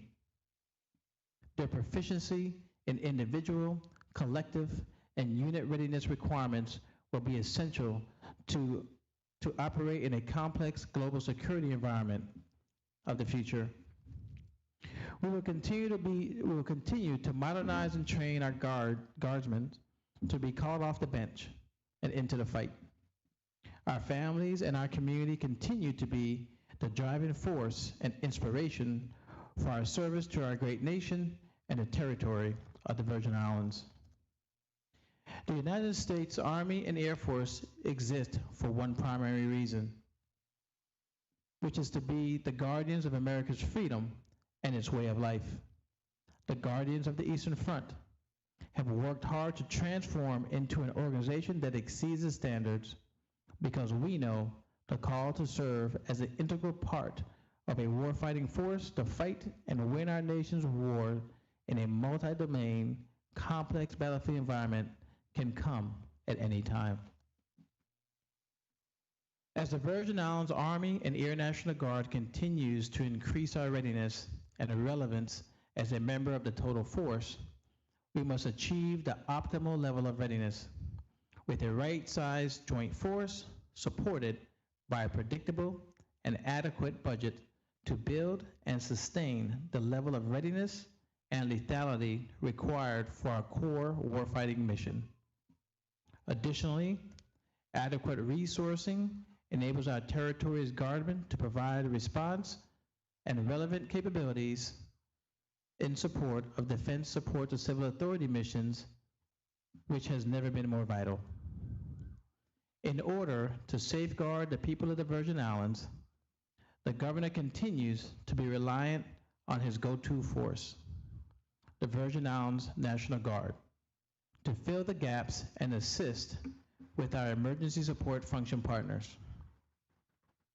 From supporting the development of our at-risk youth, securing roofs at our homes for the aged for the Department of Human Services, repairing schools in disrepair for the Department of Education, supporting local and federal law enforcement agencies, providing manpower and facilities for Department of Health initiatives, working closely with the Department of Tourism and Port Authority to help secure our sea and air ports of entry, and to provide air sampling capabilities to the VI Fire Service and the Environmental Protection Agency. The presence and varied roles of our National Guard has never been more prevalent throughout our community.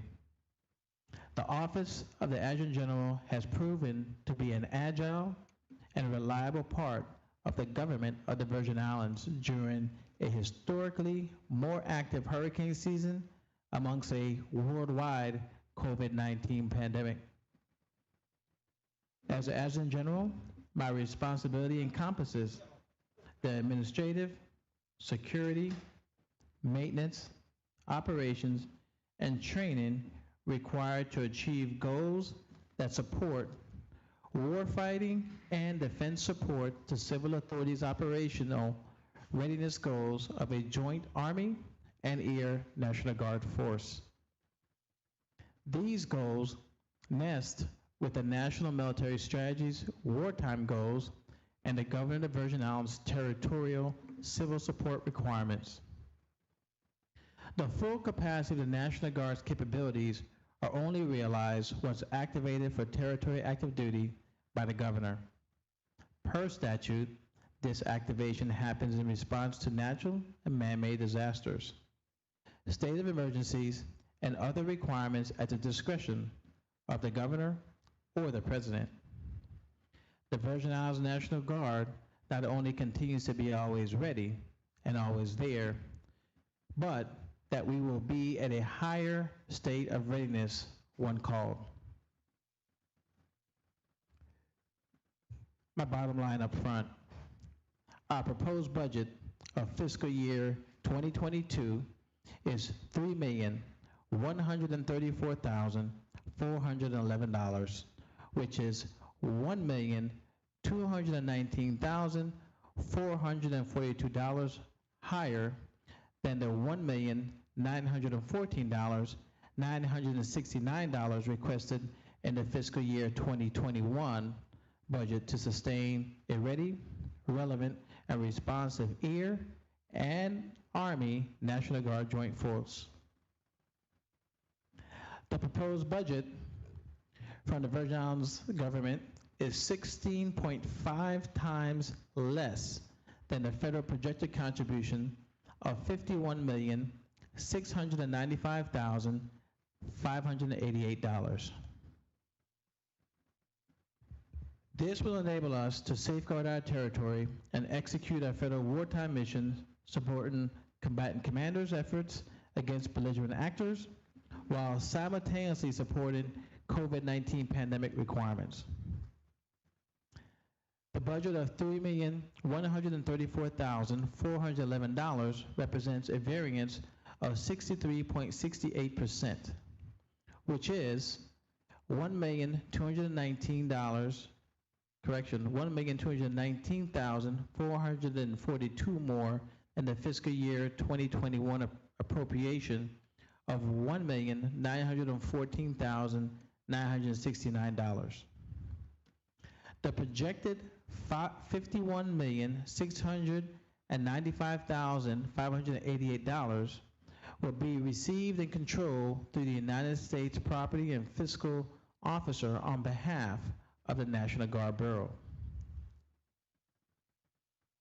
Of the Office of the Adjutant General's proposed budget, $1.7 million is to execute the cost share of a $4,865,200 federal funds for the fiscal year 2022 Master Cooperative Agreement Program. As outlined in our Master Cooperative Agreement, the territory is required to provide matching funds for expenditures that are not 100% federally funded. Ms. Ward and Colonel Lobenmeyer will provide the details of such expenditures later in our testimony. The Virgin Islands National Guard has an authorized military workforce of 829 service members, comprised of 756 soldiers and 73 airmen. Our territory's National Guard force consists primarily of federally funded workforce. The workforce is comprised of an active Guard and Reserve force of 118 Army and 19 Air National Guard full-time employees. Additionally, we have a 100% federally funded civilian technician workforce consisting of 126 full-time employees. The vast majority of the Virgin Islands National Guard's workforce is part-time. The full levels of the National Guard's capabilities are only realized once activated for territory active duty by the governor. Per statute, this activation happens in response to natural and man-made disasters, state of emergencies, and other requirements at the discretion of the governor or president. In this manner, there are 122 additional personnel on full-time status supporting COVID-19 requirements throughout the territory to safeguard our population today. The Office of the Adjutant General's mission statement is to execute the day-to-day administrative, maintenance, and security requirements enabling the Virgin Islands National Guard to be a ready, relevant, and responsive joint force. Its strategic vision is to provide first-rate support to the Virgin Islands National Guard's federal warfighting and territory defense support to civil authorities' requirements. The Office of the Adjutant General will provide the administrative, maintenance, and security requirements for the training, manning, equipping, and leader development required to execute the Army and Air National Guard's warfighting and territorial domestic civil support missions. The Office of the Adjutant General's priority is ensuring the Virgin Islands National Guard achieves the readiness required to be a ready, relevant, and responsive joint force. Today, we seek your favorable vote of approval for our proposed budget. Your approval enables our efforts to increase operational readiness with realistic ends, ethical, legal, and moral ways, and the appropriate means provided through funding by the Virgin Islands government and the federal government.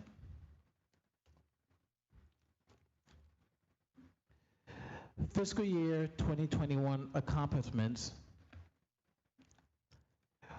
We are currently completing a 50-year lease with the Virgin Islands Port Authority to build a $39 million Army Aviation Support Facility awarded in the FY21 National Defense Authorization Act at 100% federal funding. This completion of this project within 5 years will be one of the milestones for the Virgin Islands National Guard's UH-72 Lakota helicopter to be restationed in our territory. We have completed a renovation of the Estate Nazareth Army here on St. Thomas. We have launched the Youth About Face and Full March program on St. Croix, and we're currently in the process of hiring the Youth About Face and Full March personnel to establish the program here in St. Thomas this year.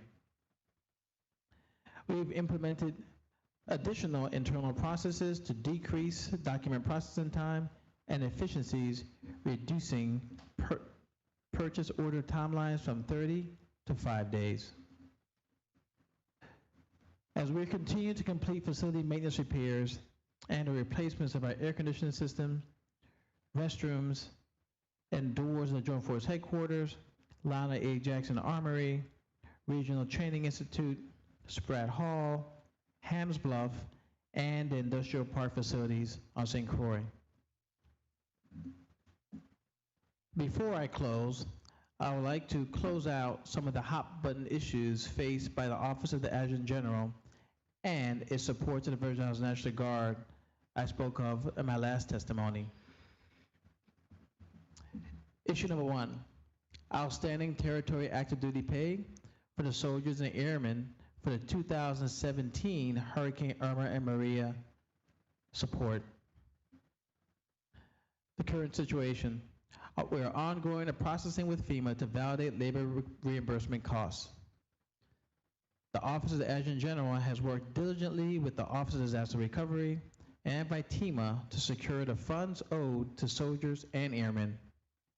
My office has exhausted all recommended efforts to expedite the $1,093,691.08 owed to the soldiers and airmen for their territory active duty in 2017.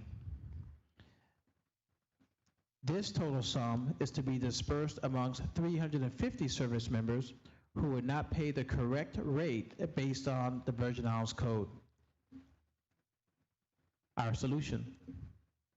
The Office of the Adjutant General has requested $1,093,691.08 to be included in Governor Albert Bryan Jr.'s supplemental budget request that will come before this body shortly.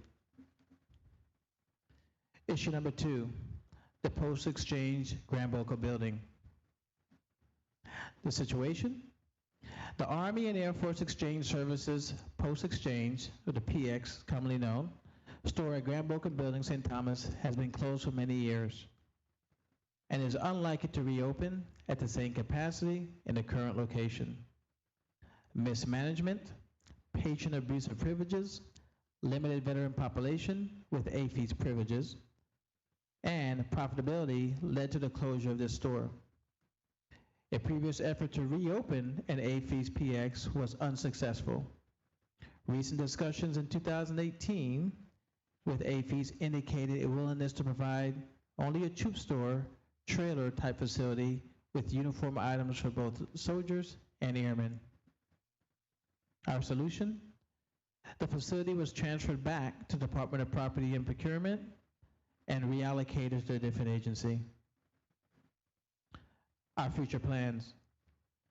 We received notification that the federal funding of a combined support maintenance shops on St. Croix and on St. Thomas will be reallocated this fiscal year in 2022. The funds for this project was deferred last year to build a border wall, but will be reallocated to support the Virgin Islands National Guard's vehicle maintenance sustainment requirements. Additionally, discussions are underway to secure funding, design, and transform the dilapidated AFES building on St. Croix into a new multi-level warrior fitness center. This will enable our soldiers and airmen to better meet their fitness requirements. With the acquisition of additional real estate adjacent to the Sergeant First Class Leonard B. Francis Armory on St. Thomas, a warrior fitness center can be constructed there as well once funding is secured. Mr. Chair, this concludes the initial portion of my testimony. I will now be followed by Ms. Nikita Ward, my Director of Administration and Business Management in the Office of the Adjutant General, and Colonel Lobemeyer, the United States Property and Fiscal Officer for the Virgin Islands National Guard. Thank you. Good afternoon, 34th Legislature, Finance Committee Chairman, the Honorable Senator Kurt A. Ville, Vice Chair, Senator Donna A. Fred Gregory, Senator Marvin A. Blyden, Senator Samuel Carrion, Senator Dwayne DeGraff, Senator Janelle Carreau, and Senator Javon James, and other non-committee members present in the Senate chambers, family, friends, and general public viewing, listening locally and abroad. I am Nikita D. Ward, the Director of Administration and Business Management for the Office of the Adjutant General. Today I will outline the Office of the Adjutant General's budget for fiscal year 2022. The Office of the Adjutant General is requesting the general fund budget of $3,134,411. The aforementioned figures include the miscellaneous budget appropriation of $95,774 for the Virgin Islands National Guard Pension Fund, $450 for the Youth About Face Forward March program of St. Croix and St. Thomas. Additionally, $450,000 for the Youth About Face Forward March program on St. Croix and St. Thomas. Additionally, the projected federal master cooperative agreement budget allocated of $4,865,200 is the amount proposed to support the Virgin Islands National Guard. The Office of the Adjutant General is responsible for 3 divisions. Each division supports the policies and procedures to accomplish key strategic objectives for the Virgin Islands National Guard. This enables us to fulfill our federal and territorial missions as identified below. First, the Administrative Services Division provides supervision and oversight for administrative and operational activities of the agency. This includes, but is not limited to, budgeting, financial control, and personnel management. Second, the Maintenance Division provides operational supplies for building repairs and maintenance, custodial services, groundkeeping, electronic security systems, and environmental protection for the Virgin Islands National Guard facilities. Third, the Security Division provides force protection measures for the Virgin Islands National Guard personnel, facilities, and equipment. The Office of the Adjutant General has 3 performance goals: promote operational effectiveness, establish a safe and secure territory through effective and efficient preparedness, builds a comprehensive territorial support capability and respond to all threats. I will now justify the recommended operating budget for fiscal year 2022. The Office of the Adjutant General FY 2022 recommended appropriation. For personnel, $637,735. In fringe benefits, $253,056. Supplies, $309,333. Capital projects, $365,255. Other services, $1,379,035, which generates a grand total of $3,134,411. As listed in the chart above, the general fund recommended budget for fiscal year is $3,134,411. The following diagram shows the breakdown of the general fund recommended budget by division and objective. The budget breakdown by description are as follows. In the amount of $637,735 represents the salary of 8 full-time positions and a 25 territorial match fund for 2 full-time positions. The amount of $365,250 represents the local match of the Master Cooperative Agreement for capital projects. This amount supports the repairs, rehabilitation, and new construction projects for Estate Bethlehem and Estate Nazareth military compound to maintain compliant with local and federal codes. The amount of $253,056 represent the total fringe benefits for the 8 full-time employee physicians and the 25% for 2 positions funded through the general fund, along with 2 vacancies. The amount of $309,330 will be for the purchase of supplies in support of the local match, the Master Cooperative Agreement. The amount of $1,379,035 represents operational service and miscellaneous charges. $95,747 is earmarked for the National Guard Pension Fund, which provides a monthly stipend to qualified retired Virgin Islands National Guard members as mandated under Title 23, Section 155 of the VI Code. A total of 65 eligible members are projected for fiscal year 2022 to receive this stipend. The amount of $450,000 is earmarked for the Youth Above Face Forward March program in accordance with Act Number 8035 for the territory. This concludes the justification for the general fund budget of $3,134,411, which includes the miscellaneous appropriation of $545,747 as recommended for fiscal year 2022. I will continue with the justification of the Master Cooperative Agreement. The Department of Defense National Guard Bureau enters into a Master Cooperative Agreement with states and territories to provide federal support for services provided by the state, territory, military departments for authorized facility leases, real property services, real property maintenance and repairs, operation and maintenance, and minor construction costs. The Adjutant General and the United States Property and Fiscal Officer are responsible for the execution of the MCA and their appendices.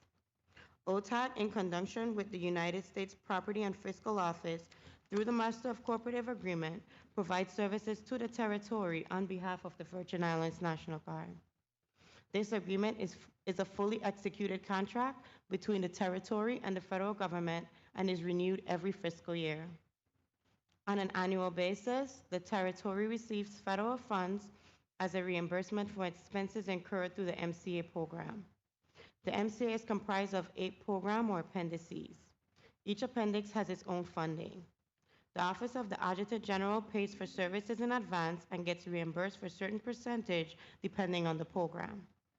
2 of the program expenditures are calculated at a match split where the remaining 5 programs are 100% federally reimbursed. To date, we have expended $2,672,325.49 and is in process to be reimbursed to the territory from the federal government.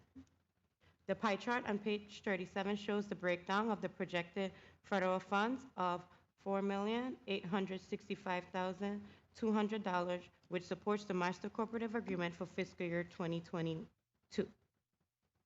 The distribution are as follows. $1,100,000 $111,900 represents the Army National Guard Security Program.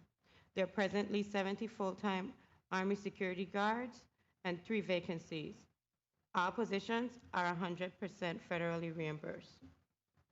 $2,954,400 supports the Facility and Maintenance Program.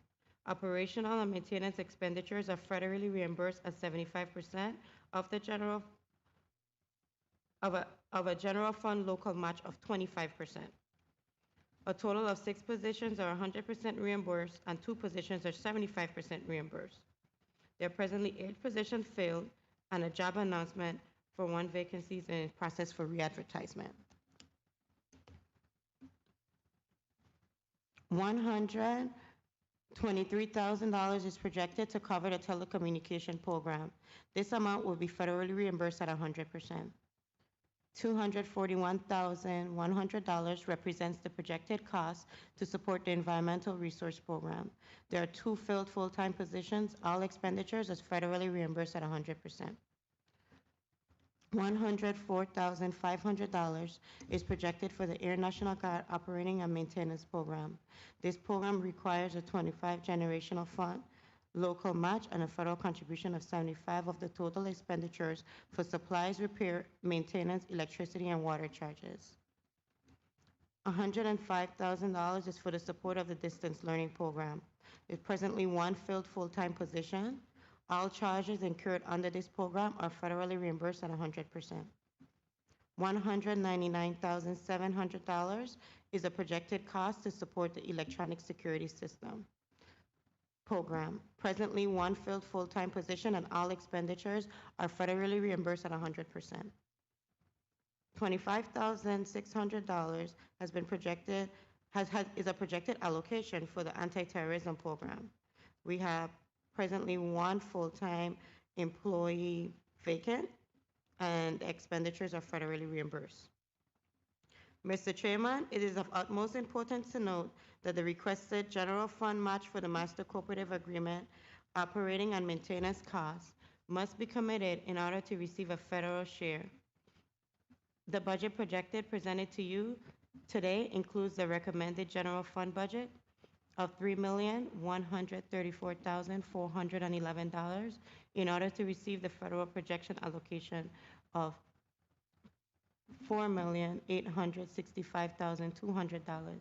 This allocates a combined total of $7,999,611 in federal and local funds to support the Office of the Adjutant General operations for fiscal year 2022. This concludes my presentation of the fiscal year 2022 proposed budget. I thank you for your attentiveness and stand ready to answer your question on fiscal and administrative matters. I will be followed by Colonel Deborah Lobenmeyer. Good afternoon, Committee Chairman, Senator Kurt A. Viale, members of the Committee on Finance, and other members of the 34th Legislature. I am Colonel Deborah Lobenmeyer, the United States Property and Fiscal Officer for the Virgin Islands National Guard. My testimony today will present the fiscal year 2022 projected federal funding and the required local match. The Virgin Islands National Guard is primarily supported by 3 Army appropriations: Operations and Maintenance, Army, ONMG, or what we refer to as the 2065 appropriation, National Guard Personnel, Army, NGPA, or the 2060 appropriation, and Military Construction, Army, or the 2085 appropriation.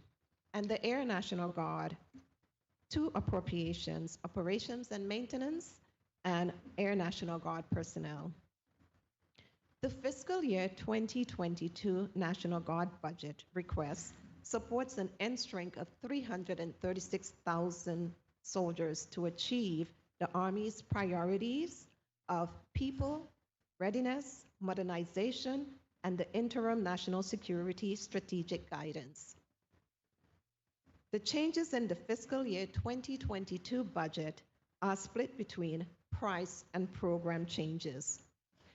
The price changes are due to increases in the rate for pay and allowances. The National Guard, Personnel Army budget request increases by $3.9 million based on increases in rates for pay and allowances. General non-pay inflation, cost of living adjustment, and program changes. Military pay raises effective 1 January 2022 is projected to be 2.7%. General inflation is 1.8% in fiscal year 2022. In fiscal year 2022, the Virgin Islands anticipates an overall funding increase of 4% over fiscal year 2021 actuals, going from total funding of $44.17 million in 2021 to $48.15 million in 2022. Areas that saw increases were the active guard reserve payroll from $14.2 million to $15 million, technician payroll from $10.5 million to $11 million, part-time, which is our M-Day force, payroll from $3.2 million to $3.46 million, and operation and training $6.68 million to $7.22 million. Funding levels for installation and support $6.67 million, services and support $4.8 million, and ESGR $2,000 is projected to decrease by 11% in 2022. The graph below depicts the Air National Guard overall funding for fiscal year 2022, which is projected to be $3.5 million. Full-time and part-time payroll of $3.1 million, and operations and maintenance of $376,000.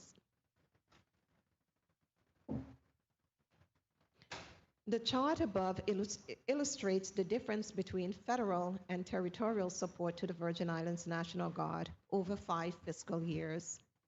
Current projections for fiscal year 2020 will require the local government to provide $1.7 million to fully execute the Master Cooperative Agreement program. The territory is responsible for matching funding at varying totals based on the facility. The St. Thomas Armory requires 43%, the St. Croix Armory requires 25%, Spratt Hall facility 4%, Air Guards facility 25%, and the Joint Forces Headquarters 25%. This matching of fund is crucial because the federal share cannot be committed without the territorial's percentage being available. The fiscal year 2022 federal allocation projects a slight increase from 2021. Significant is the fact that we do everything we can to keep these monies in the territory to support the local economy. We estimate that during fiscal year 2022, 75% or approximately $38.7 million will remain in the Virgin Islands. The National Guard is a good investment for the territory of the Virgin Islands.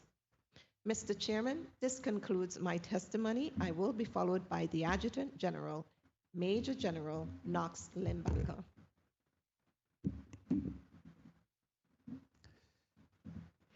Mr. Chair, at this time, this concludes our testimony. We are prepared to answer any additional questions and provide greater clarity in anything we present today with all the senators here and those who are calling in. Thank you. Thank you, General, for your testimony. Colleagues, we're going to go straight into a round of questioning. I think we probably have one round. So let's go with a 6-minute round, one round of questioning. Senator Blyden, you recognize. Thank you so much, Mr. Chair. Good afternoon again, colleagues. Good afternoon, Major General, Adjutant General Limbacher, and your team there, and thank you so much for that comprehensive testimony.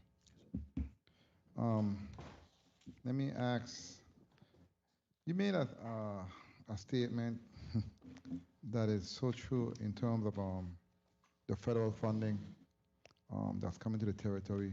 And you said how many times the local budget? 16? 16.5, Senator. 16.5. There's a chart here in the testimony that showed for 2021, federal government, that 83.1, 57.1 in 22, it is in millions, correct? In 2021, $83.1 million came into the territory? Because that is correct, Senator. It's in millions. Because it was stated that in 2022, the estimated $51.7 million that's going to be spent here in the territory, $38.77 million will remain in the Virgin Islands. Do we know how much funds will remain in the Virgin Islands in this fiscal year based on the $83.1 million? Did we do a count of that also? So the Senator, essentially we have the build out, as we talked about, the $39 million aviation facility. So that money is allocated. Once that build out starts over the next 5 years, you will see that money circulate within our territory at a greater rate. Right now the award's been there, so that amount includes what's been there. So you'll see that throughout the next 5 years incorporated into additional spending. That's what I thought, because that's huge. That building is gonna be a game changer basically in terms of many individuals coming to train, etc. Correct? In addition to our locals. Correct, Senator. As you look today at the airport there in St. Croix, as we took off, we did see one of the DV aircrafts that normally flies the most senior personnel within the Department of Defense there. They continue to come to visit the islands, and they need facilities to bring more aircrafts to support throughout their European support throughout South America. And let me ask, in terms of the special projects, the About Face and Forward March program that's basically doing very well in St. Croix, on the island of St. Croix, and I'm happy that we are expanding to the island of St. Thomas, St. John district. I know you said, what the time frame in terms of completion? I know you have started doing what needs to be done, but when can we see our young people on this end of the island starting to join our program? So right now we're in the process of hiring. We actually did hire 2 personnel. Unfortunately, they have both not taken the offers provided within the current Virgin Islands pay scale. But so we're now putting it back out to fill those 2 positions. As soon as those positions are filled, we will have those personnel start. We've also acquired additional space within the National Guards, particularly for the kids, as well as vehicles to make sure we can transport them, and they're already here in St. Thomas. Okay, good. And in terms of vacancies, how many vacancies are there federally and locally, and what are some of those positions?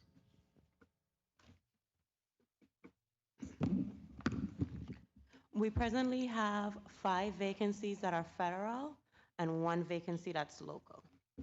The federal vacancies, what are the positions? We have 3 security guards, 2 based on St. Thomas, 1 based on St. Croix, and the master planner on St. Croix, and also the general maintenance worker. How long have these positions been vacant?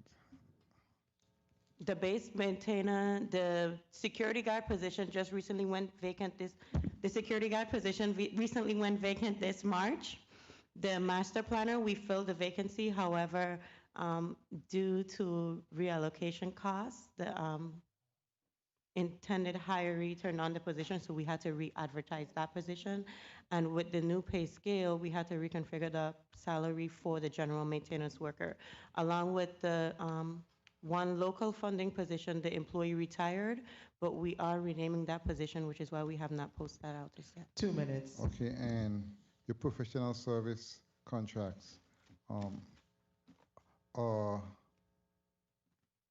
they up to date in terms of payments, etc.? With our professional service contracts, yes, we are up to date. We have partnered with property and procurement to ensure that all our contracts are up to date. For our contracts that are ending on September 30th, then we will join the master government contract agreement with property and procurement to render the services that are needed. However, we are we are rendering payments to the vendors at this time. Let me put on a record that I want to commend and honor all of the men and women of the National Guard for basically protecting us and keeping us safe in the territory, especially when it comes to this COVID-19 space. They have gone above and beyond to do what is necessary to keep us safe. I know you said there were 100 and how much employees say you have, and you have an additional 122 just for the pandemic. Can you expand on that for me, please? Yes, Senator. So what we did when we requested the Department of Defense to support the federal funding, we had a cap for about 200 personnel that were authorized for the Virgin Islands just for COVID-19. That goes above my normal full-time force to sustain operations. So today we have 122 right now on COVID-19 duty throughout the territory, whether CVC, screening at the airport, screening at the seaports, or doing their public service announcements. And that will then increase, as we know in the hurricane season, as we have to now cover down on COVID-19 requirements should we have to shelter personnel as well as do patient transport. Well, again, like I want to say thank you for that. One of your time. Go ahead. Just the last question. In terms of opportunities, and you spoke to change performance culture. Change performance culture. Expand on that a little for me, please. Senator, when I came into to be the Adjutant General in 2019, it was coming after evaluations for the National Guard Bureau, Department of Army, and Department of the Air Force. We had a minimum performing force on the previous tag to help identify that issue. And when I came in, I was continuing to change that culture from a minimum performing to exceeding the standards. When I say that is, we were 54 of 54 states and territories in many categories of readiness. Today, we are the #1, once again, last week, #1 for recruiting and retention in the nation for small states. When I came in, we had reset that recruiting organization. Our best war competition, our competitor here from St. Thomas, one of our young men, we just started first class nibs, we just promoted from the band, the drum major, you see him up front. He was #5 out of the 10 states competing for the best warrior competition, which takes into account not just your warrior skills, but your intellect, agility, and performance. We'll go on to go from 54 to about #7 in the nation for officer evaluations, where we were significantly behind, which that negatively affected our personnel's ability to get promoted. And so we have a significant list of many instances where we went from 54 up through the chain. In October of this year, we would go from a 77.8% personnel manning rate, right size of force, to take us over 97% once that change has happened. So our men and women in the Army and the Air National Guard continue to exceed the standards, and that change in performance culture expectations has happened and continues to be transforming as some folks move faster than others. Some are out front sprinting, others you have to drag along, but we're doing extremely well. Kudos to you and the team, supporting staff, and it goes to show that leadership means a lot. Thank you so much, Mr. Chair, for the time, and thank you again. Thank you. Thank you, Senator Biden. So you said you have 122 individuals assigned to the COVID. That's correct, Mr. Chair. Okay. But you have authorization to go up to 200 in the event of a storm? Authorization to go up to 200 based off of COVID-19 needs. We incorporated that requirement for storm support. Okay. And the expectation of the troops remaining at the airport is until the threat is gone, or until when? It's until the threat's gone. Our strategy currently right now is to continue to 502F funding to support that. Once that funding is pulled, and at some point it will come to an end, we have to transition to a territory active duty support, which the governor has already indicated. We would then use the COVID-19 support funding to still fund that requirement as it's available. Okay. I'm just trying to, in my mind, figure out how we balance the professionals that are in the National Guard that left other job sites, example, teachers, etc., And with the resumption of in-person school, what is going to be the impact with the many individuals who are in the National Guard, but also teachers, police officers, etc.? How do you balance? You gain one way, but then you lose in the next. How do you balance that? That's a great statement, Mr. Chair. So, as you know, unfortunately, I often find myself saying sorry and thank you to many of the other commissioners and directors because I'm taking their talent to serve in the Guard. Oftentimes, their individual talent in their agency is replicated across the territory because of their Guard presence in other roles. They do call me, particularly when they have a particular individual that they need back from the emergency service, law enforcement, any other requirements, and then we try to swap them out with someone else. Oftentimes, you may have a specialty that only you can do, and you're one of 5 in our agency, but you may be one of 10 in a local agency. So that balance continues to be unique, and we know we treat it on an individual basis. And you're the National Guard, you're also manning the mass vaccination sites, right, on both islands? That's correct, Mr. Chair. Let me dig down a little bit before I go to the next senator. Your issues. Your issue number 1. Outstanding territory active duty pay for soldier and airmen. And your solution is to include it in this year's budget, correct? Correct, Mr. Chair. That'll be part of the supplemental budget that Governor Brown will bring into this body here for approval here shortly. Okay. Now, this is usually an amount that is reimbursed by the federal government during the storm, correct? That is correct. What is the reason why it has not been reimbursed? Because our pay was higher than the mainland?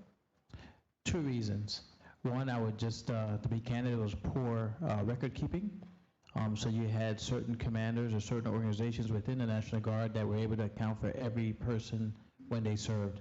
There's also a confusion of how we account for it. So unlike our other emergency responders, they get paid by the hour, and oftentimes they get overtime. If you're a guardsman, when you show up, it's a daily rate. In our pay system, that would just equate to 8 hours flat, no matter if you work 16 or 20 hours. That confusion and that accounting for when a soldier shows up for 16-hour days one day, 8 hours later the next, has been causing a significant amount of confusion as we meet the requirements for FEMA to reimburse. So I will tell you with a surety today, right now, we know of 11 of 350 people who actually showed up for duty that has met the requirement for FEMA to reimburse. There are no more additional documents because they're not in our normal system. To correct this, every member of the Virgin Islands Guard that shows up for TAD from here forward under my command and within our processes will punch a clock. And so they'll punch a clock like every other territory employee does, then you have that record keeping in the system. Okay, but I wanted to stop you there because sadly, in reality, this amount is a result of sloppy bookkeeping by the National Guard back in 2017, failure to account for who was working. So we go in and word of mouth, I was there, I worked X amount of time, and now the government has to assume a $1 million bill based on word of mouth and the lack of documentation. So FEMA has said, you don't have any documentation to justify us reimbursing $1 million because you didn't have an accountability system for your soldiers, and the bulk of it happened right here in St. Thomas, for your soldiers who are reporting to the shelters, the feeding sites, etc. There's no documentation. So this amount is based on individuals telling us that they work. But we have no verification whatsoever as to who actually worked and what the actual amount is. So we're just assuming here that this is what we owe, and FEMA said plain, no, you have no documentation, we ain't paying. So now, bam, general fund, okay, we can't document the FEMA, so let's take it out of the general fund and let's try to make these employees whole, and some have really worked and have put in the time, but it's not across the board. And it's a quandary for me. All I know is it's not a politically good response that I'm giving, but the facts are the facts because this has been haunting us for a long time. And the next part was the rate, et cetera, and we fixed that with the bill. That's correct, Mr. Chair. We did fix that with the bill, and then we've also taken the process accountability.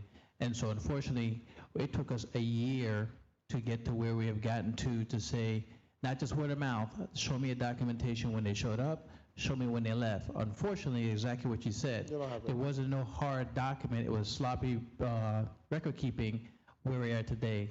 The risk to the territory should be if we don't pay our soldiers and airmen for the T-80 owed in 2017 when many of them showed up when their houses were actually damaged as well.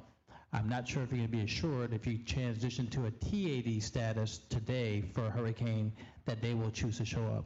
They're soldiers, they're airmen, they're going to report. It's mandatory though, so let's not go that realm.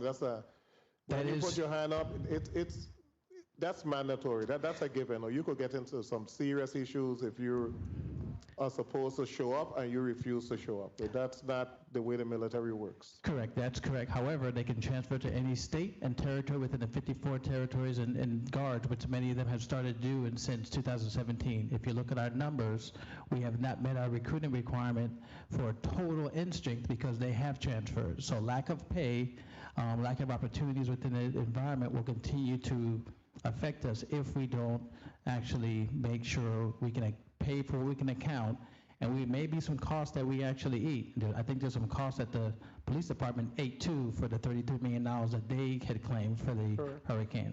So the $1.2 million for the guard members, I wasn't here. We may do what's here, and we're trying to make it right.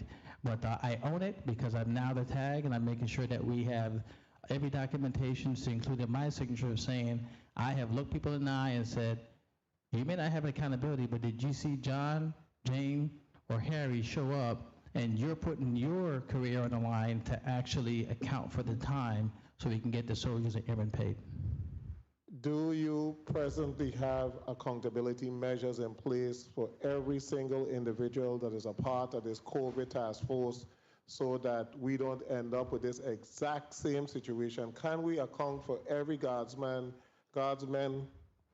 time for the COVID task force and the monies that are being paid for them? Yes, every single guardsman is accountable. The difference between also from a T-80, it's accounted for in our local government system. So they're going to have to punch a clock when they come on T-80 when we transition off 502F for COVID. The reason is that gives you the actual hard documentation, hour by hour requirements the local government has that the federal government does not have. Federal government, Department of Defense. How are you accounting for the time now? They are reporting to all of their personnel. We have joint operations centers. We have task force commanders on both islands.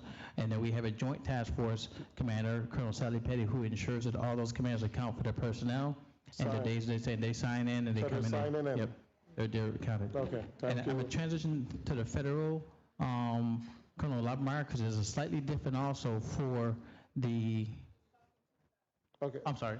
It's slightly different for the federal accountability for the Department of Defense than it is for FEMA. I'll transfer. Oh, no. Senator VLA, the process is very different when you're on a federal status. So first, that soldier, an order is produced for them from the federal system.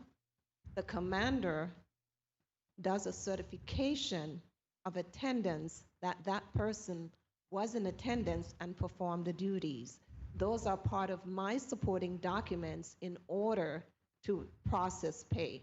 So if we do not have that certification of attendance, it becomes an issue, along with the other accountability measures that they have implemented, where there is a daily per stat that goes to the JOC, to the Joint Operations Center, and that is the other form of accountability. So I have the responsibility for COVID for the reimbursement process because it's not a part of the National Guard appropriation. So monthly, I have a small staff. We prepare the reimbursement package, and I have the accounting system, so I can account for everyone pay down to the penny based on their attendance. I hope that answers your question, Senator. It does for the COVID part. Where were you for the after the storm? Sir, that was territorial active duty. My mission is federal, so I was not a part of that portion of the mission. I know you've been in the Guard for what, 25, 30 years? How much?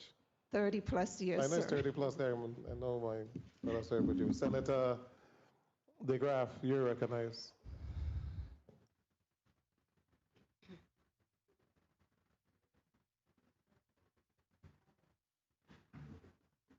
Yeah, I just saw him a minute ago. Okay, while we await him, Senator Carrion, go ahead. Senator DeGraff, as soon as you are in your chair, I will recognize you. Senator Carrion. Good afternoon. Good afternoon. Good afternoon, Adjutant General. First, I want to say thank you to you and your staff and all the men and women National Guard for your service and your dedication to not only our nation, but specifically our territory. So thank you. Thank you for your service. I heard you were mentioning about the numbers of your men that have transferred out. Do you have an amount or how many have transferred? It would, I'll have to give you kind of an end strength. So overall, the National Guard here has been authorized 756 personnel for the end strength for just the Army. Today, right now, you have 589 Army. You have 55 of the 73 offered Air Force. And many of the force is fairly senior, meaning senior in age or rank, and so they will have to retire at the age 60, or if they didn't meet the requirements for their upper mobility, they will have to retire. So that will continue to affect us, and what that does from an end strength is if you have a state or territory that does not meet its requirements, and the Virgin Islands hasn't met theirs for about a decade, they will take your end strength and reallocate it to another state, which is happening in October. So, but do you have a percentage of how many of these were retired and how many were transferred or retired? We can look and get that information. For very few were retired, and many of them just transferred to states because it's fairly easy to transfer to Texas or Michigan or DC. And we have, since I've been here, I think I recall about at least 10 transfers within the past year and a half. Okay, well, thank you for sharing that information. Now, I was looking at the post-audit report, and I see that there is an increase, of course, the 1.2 million increase to 64%. That shows up on page 4. Is it because you're not getting as much federal funds as you did in FY21? Why do we see that increase in FY22?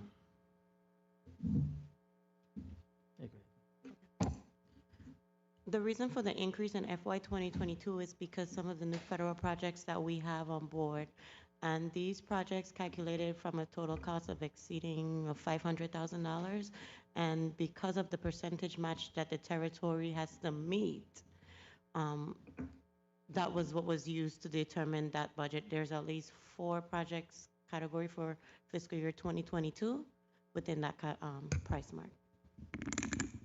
Okay, and then the same thing applies then to, there's a 14% increase for personnel services. Within the personnel services from 2021 to 2022, we've hired new individuals to support the About Face program and within the administrative branch of the general fund. So that's what signifies that difference. Okay.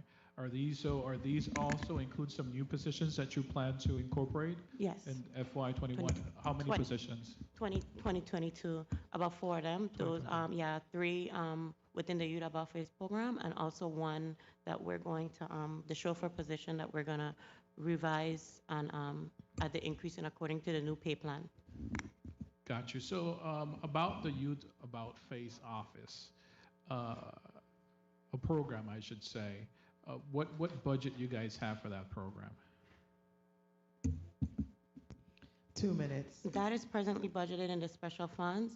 This year, we budgeted for 2021, we received 200,000 on St. Croix and 100,000 for St. Thomas, and we're now requesting for 225 on St. Croix, 225 on St. Thomas, so that we can be able to support Port District with at least a minimum of 25 participants. Gotcha. So the program, were you able to do anything with it in FY21?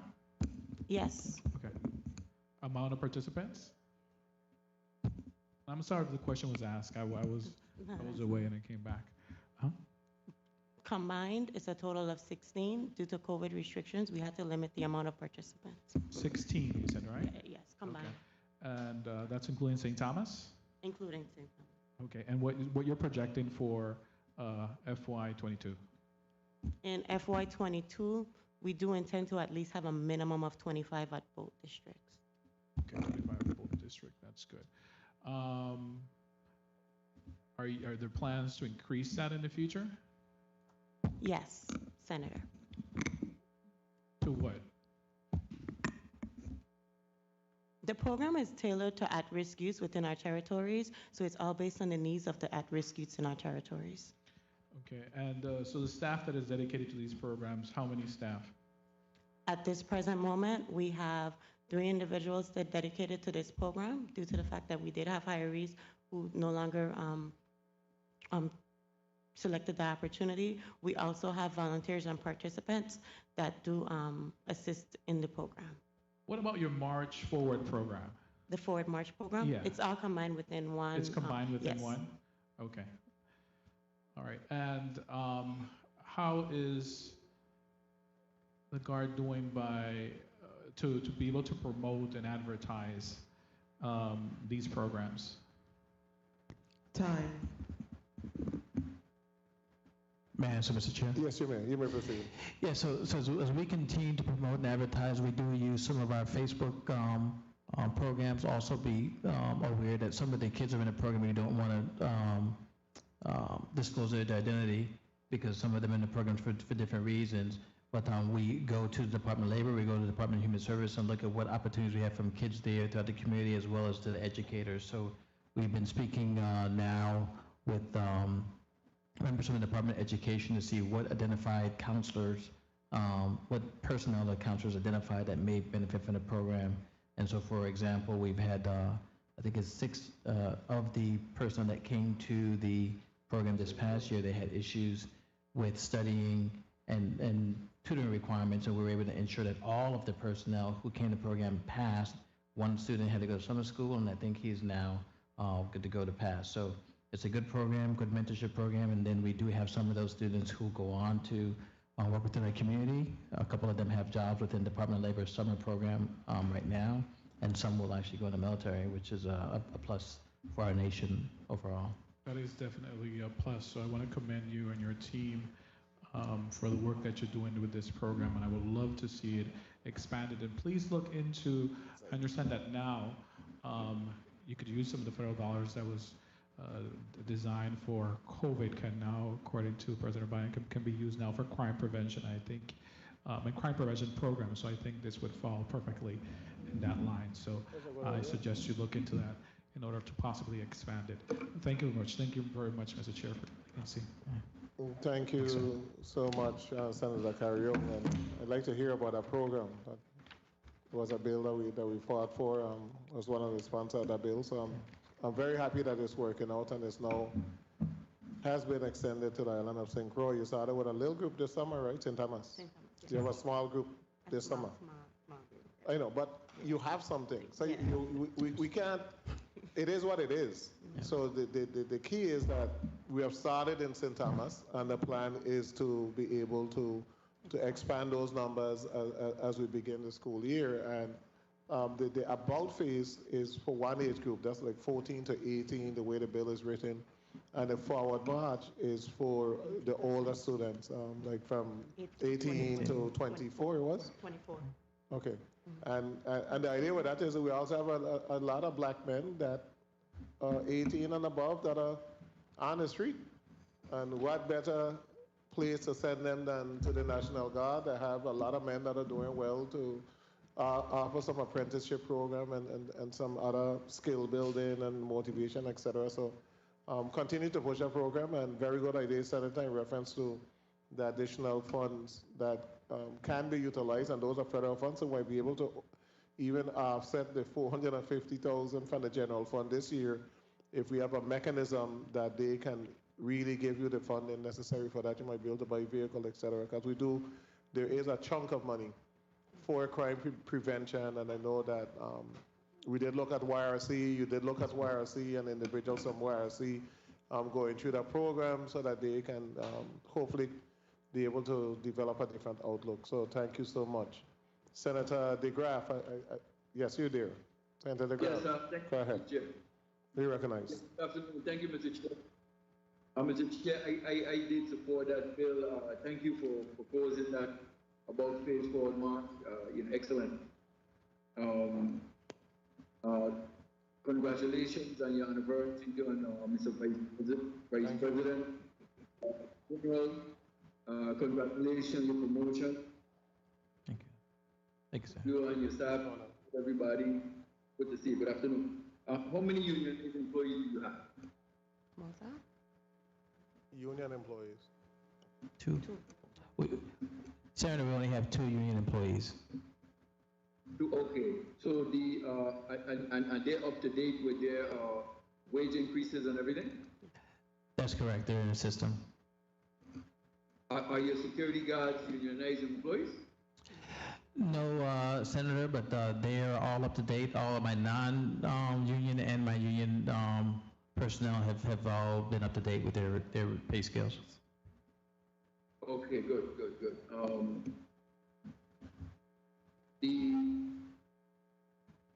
The match that we need for the federal government, do we receive a higher match without being get learned across the board? Senator, you came in broken and unreadable. Can you please repeat the question? Well, I'll try again. Are you able to hear me? The match that we receive, is it standard across the board, or the territory gets a higher or lower match? A higher or lower match for what particular, Senator? For the funding for the federal government. Are you talking particularly COVID-19?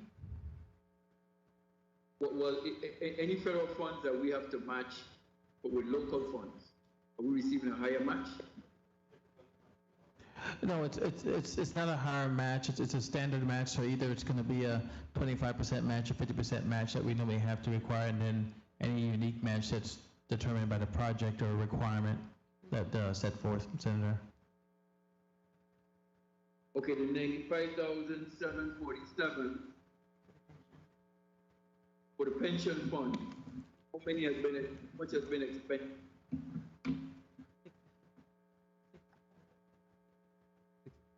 What was that? What you said? What was that? How many expected? We understand the question, Senator, was how many of the pension fund funding has been expended or personnel? Correct. The fund.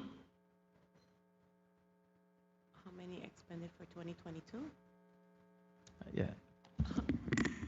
Hi, Senator. You're inquiring on how many is expended for 2022? From the 2021, how much is? Oh, for 20. Okay, for 2021, 70, and for 2022, we anticipate 65. Okay. I do apologize for the connection. Are you hearing me any better? I got a couple of things. Yes, we're hearing you, Senator. Go ahead. We're hearing you now. Yes. Okay. All right. Thank you. Yes, I just wondering, in regards to the pension fund, you anticipate 65 personnel next year added to the 70 this year? No, Senator. We had at least 5 personnel that had exhausted, so now we anticipate 65. Oh, okay, good. So you have sufficient funding? Yes. And how are they paid, on a quarterly basis, a monthly basis? How is the process go? The process is $100 that's disbursed monthly, and it's disbursed through our ERP system with the Department of Finance. Our processing team has secured purchase order to encumber the funds for each eligible participant on the pension fund for the entire year. However, as the month proceeds, we process $100 within the quarter that we receive it from Office of Management and Budget. 2 minutes. Are there monies owed to individuals? Because I'm getting calls in regards to individuals who are owed. Correct. So we have identified that there were individuals that may have not processed through the screening, as the screening is done from our internal Virgin Islands National Guard G1 personnel office. If the individuals has not processed through the G1 office, then we won't be able to receive the request to be able to process the disbursement.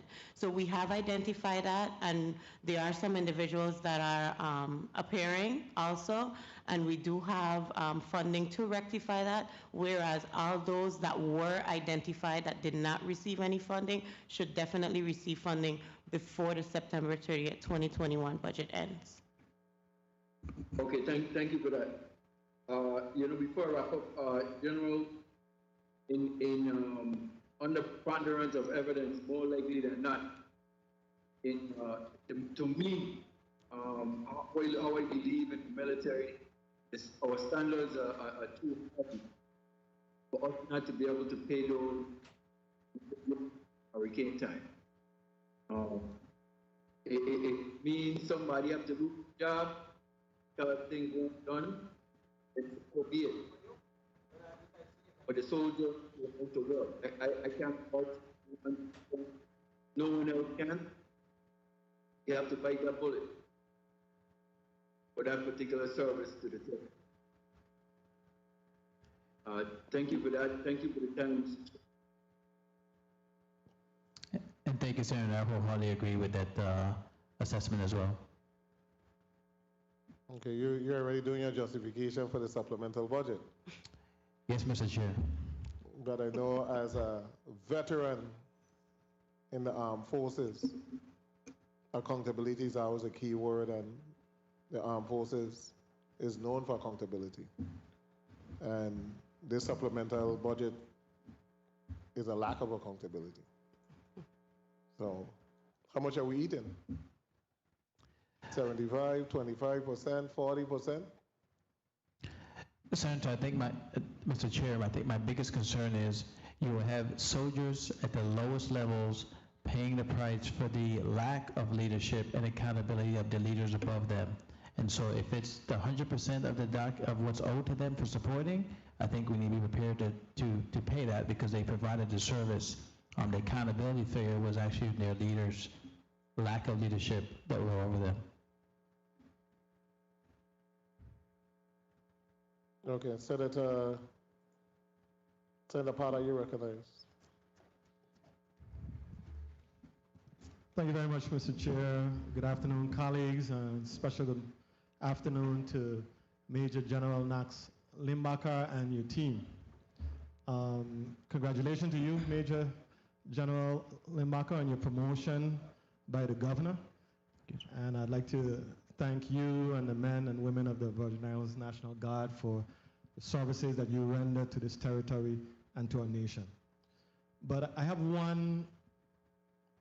what I would consider a hot button issue, and I know this is not something that you covered. There was a very disturbing report of sexual harassment and maybe even sexual assault occurring in the Virgin Islands National Guard, not under your watch. There were stories that new recruits were forced to provide sexual favors to senior guardsmen in return for admission, assignment, etc. And we know that this speaks to a climate of potentially predatory behavior at the Guard. I mean, I think you will agree that no female recruit or aspirant, no human being should be subjected to such treatment. It's illegal, it's immoral, it's It's unacceptable. Under your watch, what has been done to clean up this issue at the Virgin Islands National Guard? Thank you for that question, Senator.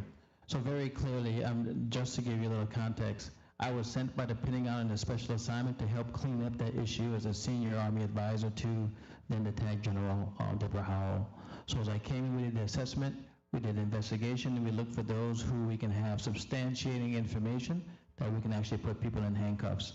To date, we have not gotten any of that substantiated income. However, as a new TAG, and when I was at the SHRAG, I was very clear to indicate that we will not tolerate any sexual harassment, any sexual assault. It was a crime, and we will prosecute to the full sense of the law within the local law, because that's where it's at. We have hired sexual assault response coordinators, and we have a complete new team, and we revamped our system. We've just had another inspection from the National Guard Bureau. We have a new hire we just brought on, and we continue very swiftly to act. But once someone has a sexual harassment claim, which actually goes through the EO process in the Guard compared to different active duty that goes through the sexual assault, we process that extremely quickly.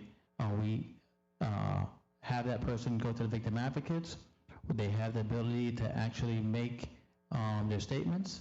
If it's a sexual assault, they can be they can keep it out of the chain and get the services there. And we work with DivvySac and a few other organizations to make sure that we have SARN nurses available to do that inspection should there be one. But to date, we have still not had any validated sexual assault within the Guard, even since that statement, to actually prosecute. We will not tolerate it. We will not accept it.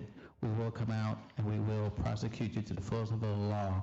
And all the leaders under me now know this. I have senior 06 full-bird colonels, sergeant majors at the female levels, the two sitting next to me here operating in an environment. And so you realize the Virgin Islands National Guard has leaders at every level that any young lady or an older lady who gets sexually assaulted or harassed feels they can go confide in, and they know I would take swift action. I'm glad to hear that. I am disappointed that potentially those perpetrators are still potentially there in the Guard, because you're saying that no one was actually identified or prosecuted for these allegations, right? That's not what I said, Senator. So I'm trying to highlight this. We didn't find any evidence. So many of the complaints when an Office of Complex Investigation comes into a state, they go through every complaint that may have been done. So it could have been 10 years ago or 10 days ago when they show up. But the person had to have a victim and a perpetrator. So you can't arrest someone who you don't know who he or she is, and the victim has to be able to feel free to come forward. And victims often may come forward 2 days after event or 20 years after event. So unfortunately, we're hamstring from a local law because it's the local Virgin Islands Police Department that will investigate a assault that's just a crime, not the Virgin Islands Guard. Okay, thank you for your response. Just shifting gears a little bit, the day after Hurricane Irma devastated St. Thomas, we saw some naval helicopters here that were used to transport patients from Roy Lester Schneider Hospital, which was devastated, to Juan Louis Hospital in St. Croix, which at the time was still functioning. Now, because that facility was not damaged, if the Navy was not in the area at the time, would the Virgin Islands National Guard have had the capacity to perform a similar operation? 1 minute. Just to paint additional context, the Virgin Islands National Guard, in the state of a Cat 5 hurricanes, 2 at the same time, is undermanned and undersupported to do that task. However, our plan is we do have what's called emergency management compact agreements that we have with states as well as Department of Defense, which I just came from last month, of making sure we have the right DoD assets that come in right after landfall. Some of them come before landfall to ensure that we have that support. We have no aviation assets within our territory. Puerto Rico has very limited and cannot assist much. That is identified need and is actually identified reason to source by the Department of Defense should we need it again. Thank you for that. My final question, I really want to applaud you, General Knox Limbacher, on the school repair efforts that the Virgin Islands National Guard undertook to assist the Department of Education. I'm aware of that. We know that the Guard has many such construction and maintenance skilled individuals, while our territorial government really is lacking in those areas. Is there a possibility of making this an ongoing maintenance initiative, even if the government is required to compensate the Guard for its time? Or does your mandate prohibit you from executing such an arrangement? Time. You may proceed. Thank you, Mr. Chair. So we have individual rangers training projects where we can put the Guard on for particular projects. The concern for any state and territory is that your National Guard becomes a low-cost maintenance organization that puts your local construction companies out of business. So from a federal standpoint, there is very clear projects and procedures to say here's a need, here's where someone else can't meet it, or because of the high cost or lack of skilled labor, which we have here in the Virgin Islands, I can use the Guard to leverage. But there are opportunities, we continue to explore them, and things that become an emergent requirement, i.e. we had the one there at the elderly home here on St. Croix, where a storm was pending, we had to go provide coverage for that roof. We can do something like that. A planned sustained requirement will have to be approved through the Department of Defense to articulate why the local vendors cannot do that. The skilled labor is not available, but we have some of the most skilled craftsmen within the territory in my National Guard. Absolutely, you do, and we need your assistance without question. Thank you very much, Mr. Chair, for your generosity with your time. Thank you very much, General, for your comments. Thank you so much. So the actual work you have done in schools have been limited because you don't have a choice, correct? Correct, Mr. Chair.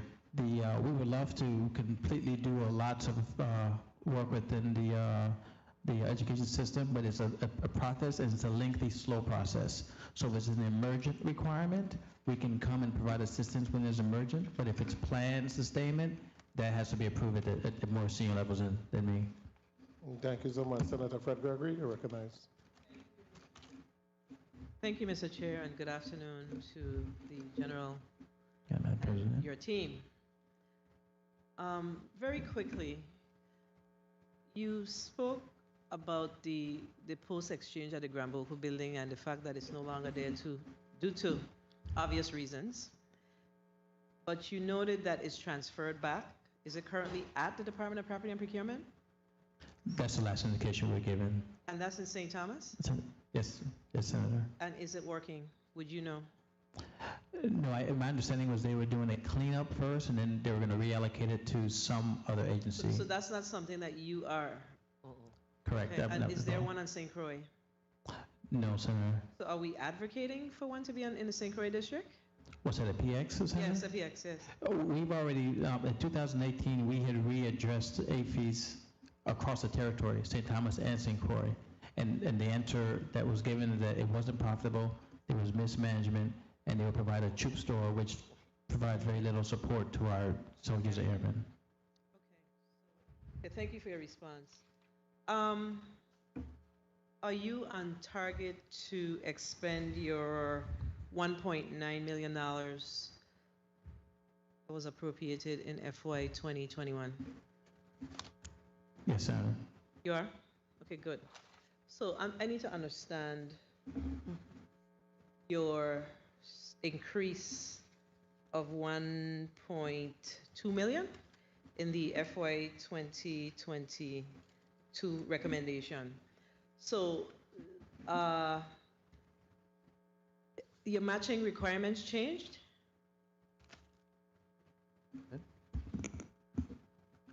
No, Senator. Okay, so last fiscal year, your testimony represented that you, in order for you to receive $5.3 million, you needed a match of 1.8. Yes.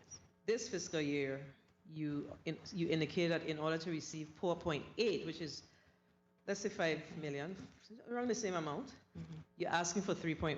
So that's why I ask you if your matching requirements change, if those percentages change, because this is way off from your requests last fiscal year and fiscal year 2020.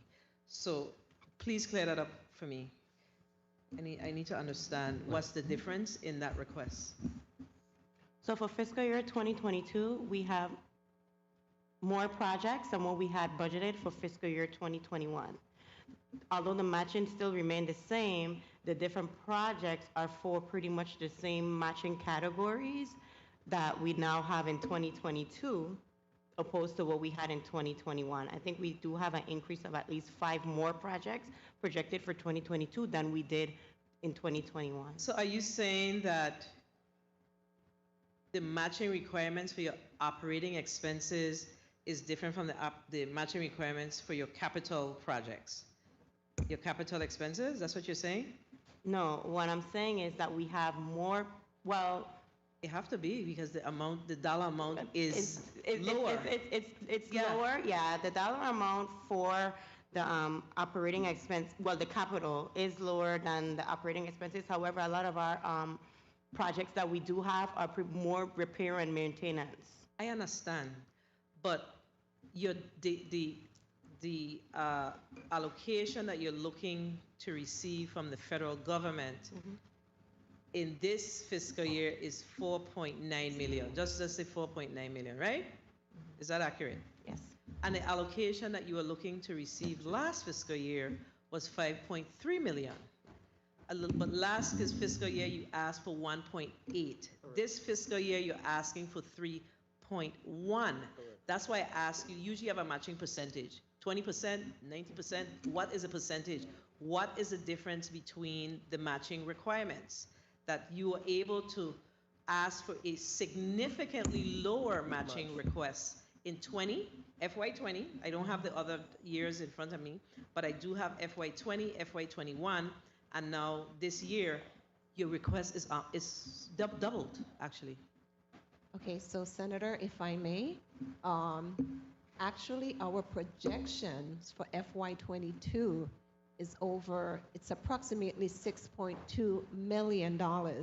So there is a discrepancy in the figures. That's not your presentation. I'm sorry? That's not what the testimony, while the budget book may have said X dollars, your presentation represents 4.8.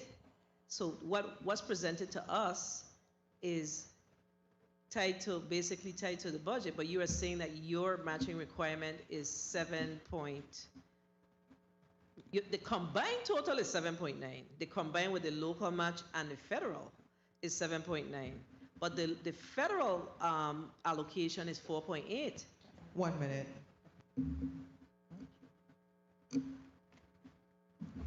Last year, your combined total, FY20, your combined total was 7.1.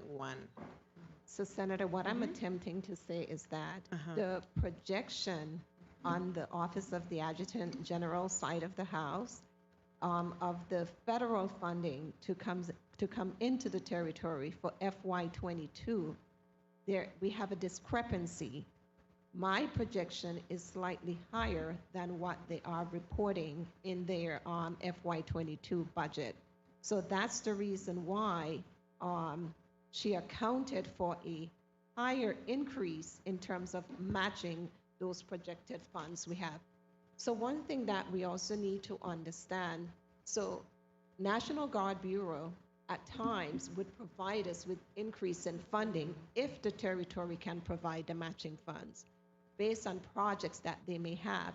If the territory cannot provide those matching funds, I have to turn off the federal funds because that's how we execute the Master Cooperative Agreement program. Okay, that's understood. I don't have an issue with that. Okay. But you have to give us what it is that you are looking for. What is the true projected allocation from the federal government, and then you have to justify, because that's about what, 4, 2, 3. That's another $3 million that you're talking about.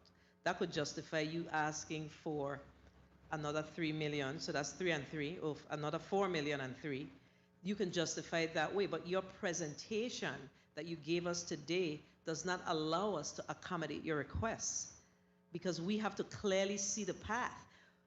If those that come after us, if they look at your year 20, year FY 21, and what you're asking for this year, or if we were to provide it, then the question would be, well, what was the difference? So we have to know, because your presentation gave us, I mean, you broke down the categories, and I know my time has been called, Mr. Chair. Time. Oh my gosh. You broke down the categories, where is it? You broke down the categories as to exactly how the allocation of the funding. In some instances, you talk about supporting facilities and maintenance, environmental program, Air National Guard operating and maintenance expenses, distance learning program, electronic security system, etc. So you have to give us what it is that's the difference between those programs and this additional funding that you're asking for, in order for us to even begin to have a true conversation around this $1 million difference. I mean, I don't know how else to put it. Acknowledge, Senator. Mr. Chair, I think I've exhausted my questions as it relates to this. I really would like to get a clear perspective as to what is the difference, and what are those additional needs that you're referencing. It sounds to me as though you have other programs that you wish to bring online in FY 2022. You have to indicate such in order for us to accommodate this request, because we have to know that the funding that we're giving is truly matching federal dollars. Thank you for the time, Mr. Chair. Thank you, Senator Gregory. What's the new number you said? I'm going to come to you. You said 6 million what? Projection, sir. Yeah, tell me the projection again. Is approximately $6.2 million. 6.2?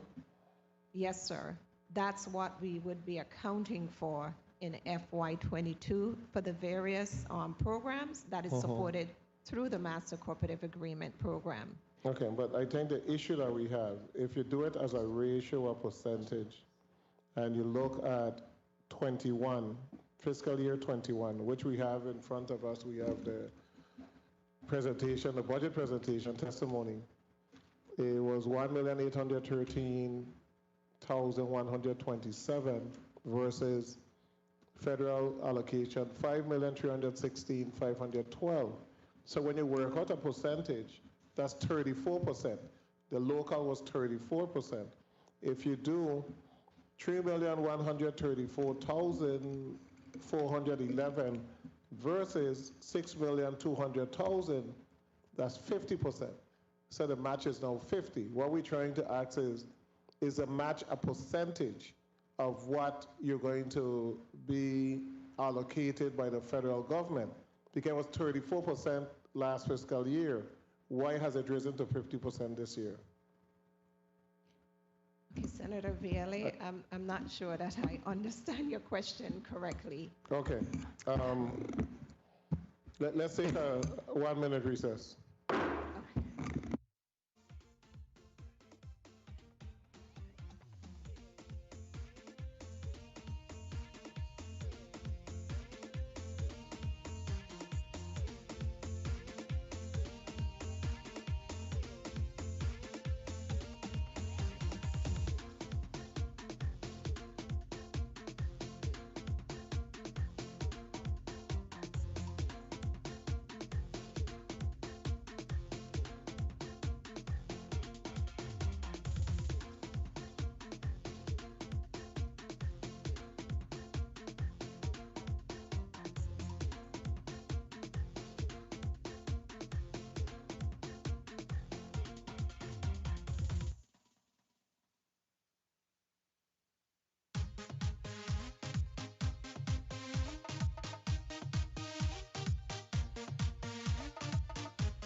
The Committee of Finance is back on the record.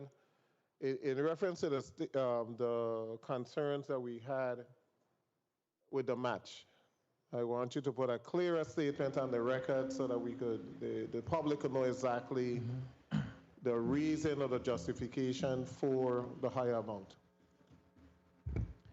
Yes, Mr. Chair. So as we stand, depending on whatever the project is that we're projected to have, the location of that project, whether it's St. Thomas Armory or the St. Croix Joint Force Headquarters, they have different types of matches. If it's a St. Thomas Armory requirement, it's a 50% federal, 50% local match for that requirement, whatever it is, from building a fence to doing some type of project there, unless it's a 100% federally funded requirement. St. Croix will be at 25%, 75% for that facility. So depending on where that project is, as Senator Gregory had requested, we will break down those particular projects to say where they're at, what they are, and what the match is, that can better articulate what the requirement is and how we have the increase.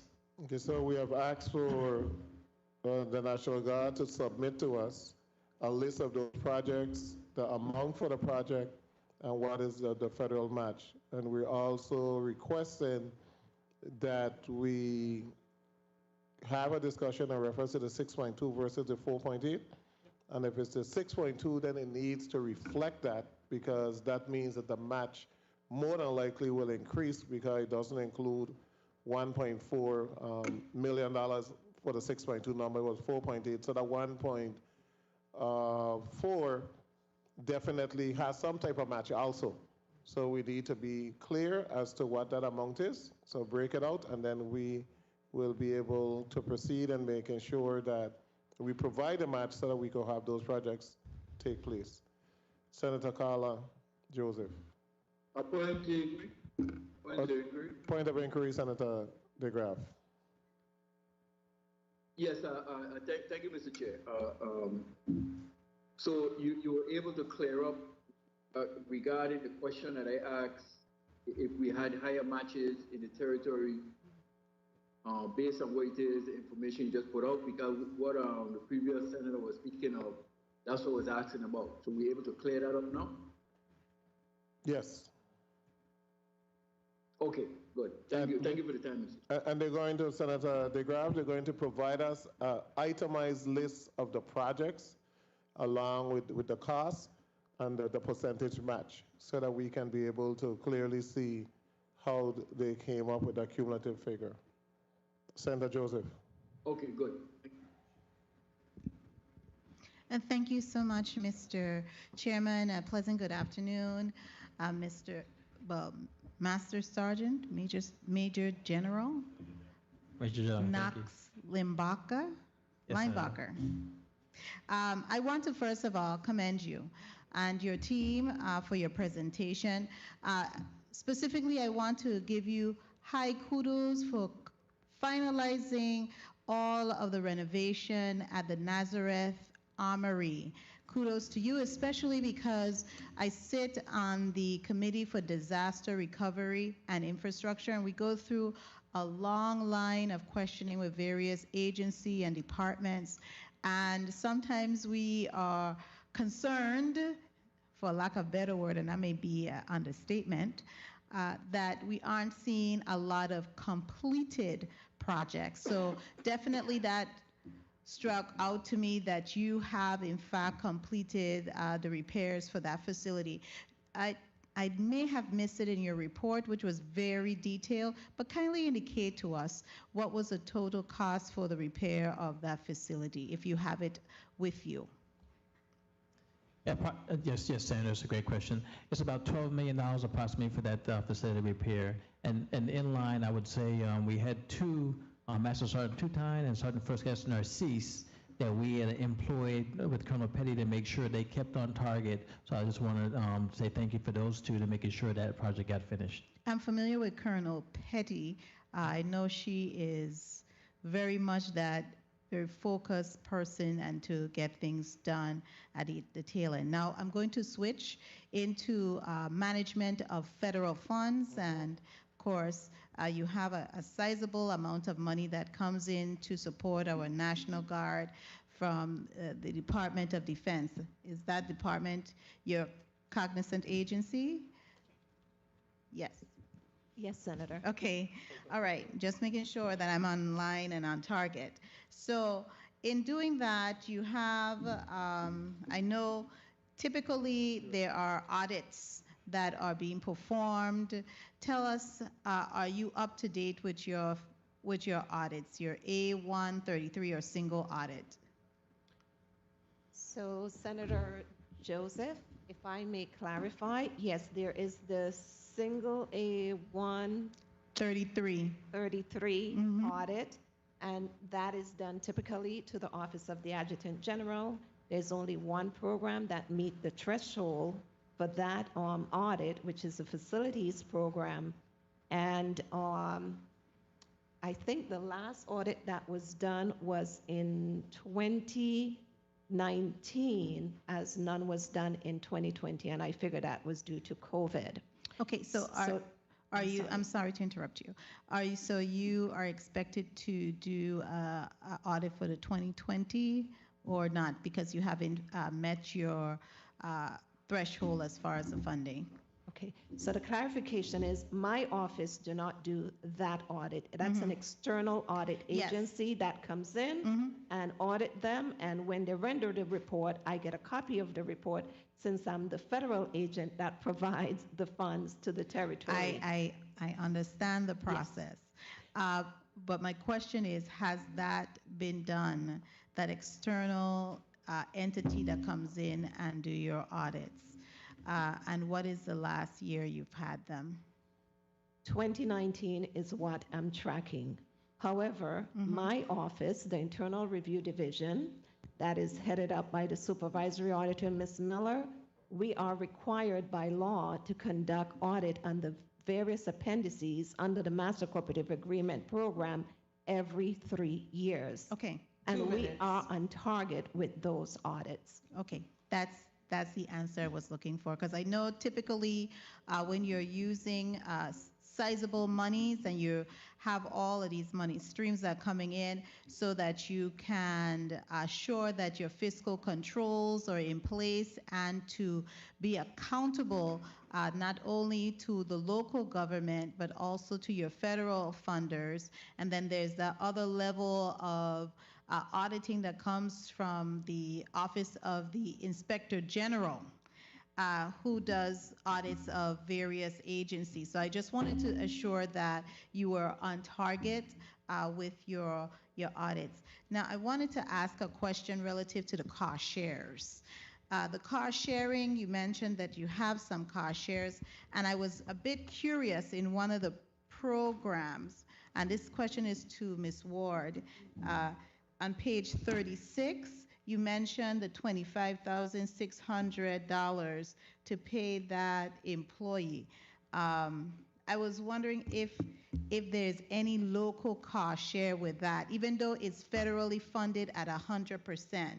Is there any local cost share with that specific position? Because it looks a little low, and I don't know if it complies with our laws here in the Virgin Islands as far as government is concerned for pay and income.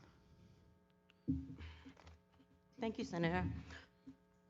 For that projected allocation for the anti-terrorism program, that employee that was assigned, because they're no longer in that position, has retired. The federal government has projected that amount of money and dispersed that amount of money to cover the employee until their retirement. However, we have requested additional funding to support the field. Okay, and what is the additional funding that you have requested to support a new hire once this person has transitioned? And I will have a follow-up question to that, because I've always asked the question regarding succession. What is the projected amount? Time. Okay, Senator Joseph, we got a total of $63,000 for that particular appendix this year, and that is to cover some of the leave and stuff when someone retires from the local government. The annual leave. Yes. And whatever the other benefits that they have to pay. However, the amount that we typically receive in that funding, so when that employee comes on board, is approximately $85,000 for the anti-terrorism appendix. Okay, and then my question would be to Master General Knox Limbacher. I'm so sorry.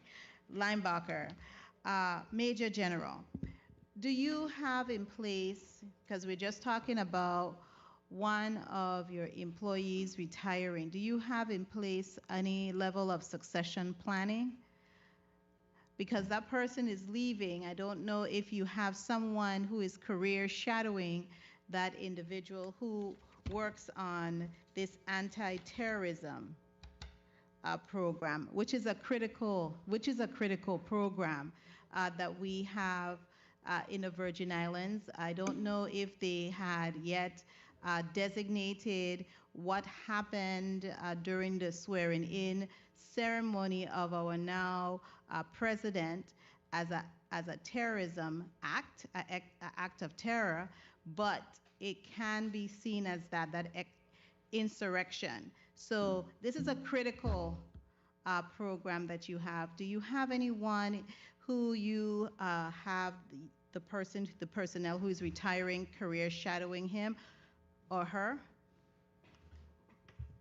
Yes, Senator, that's a great question. So as you know, war fighting and dealing with belligerents are the Department of Defense's expertise.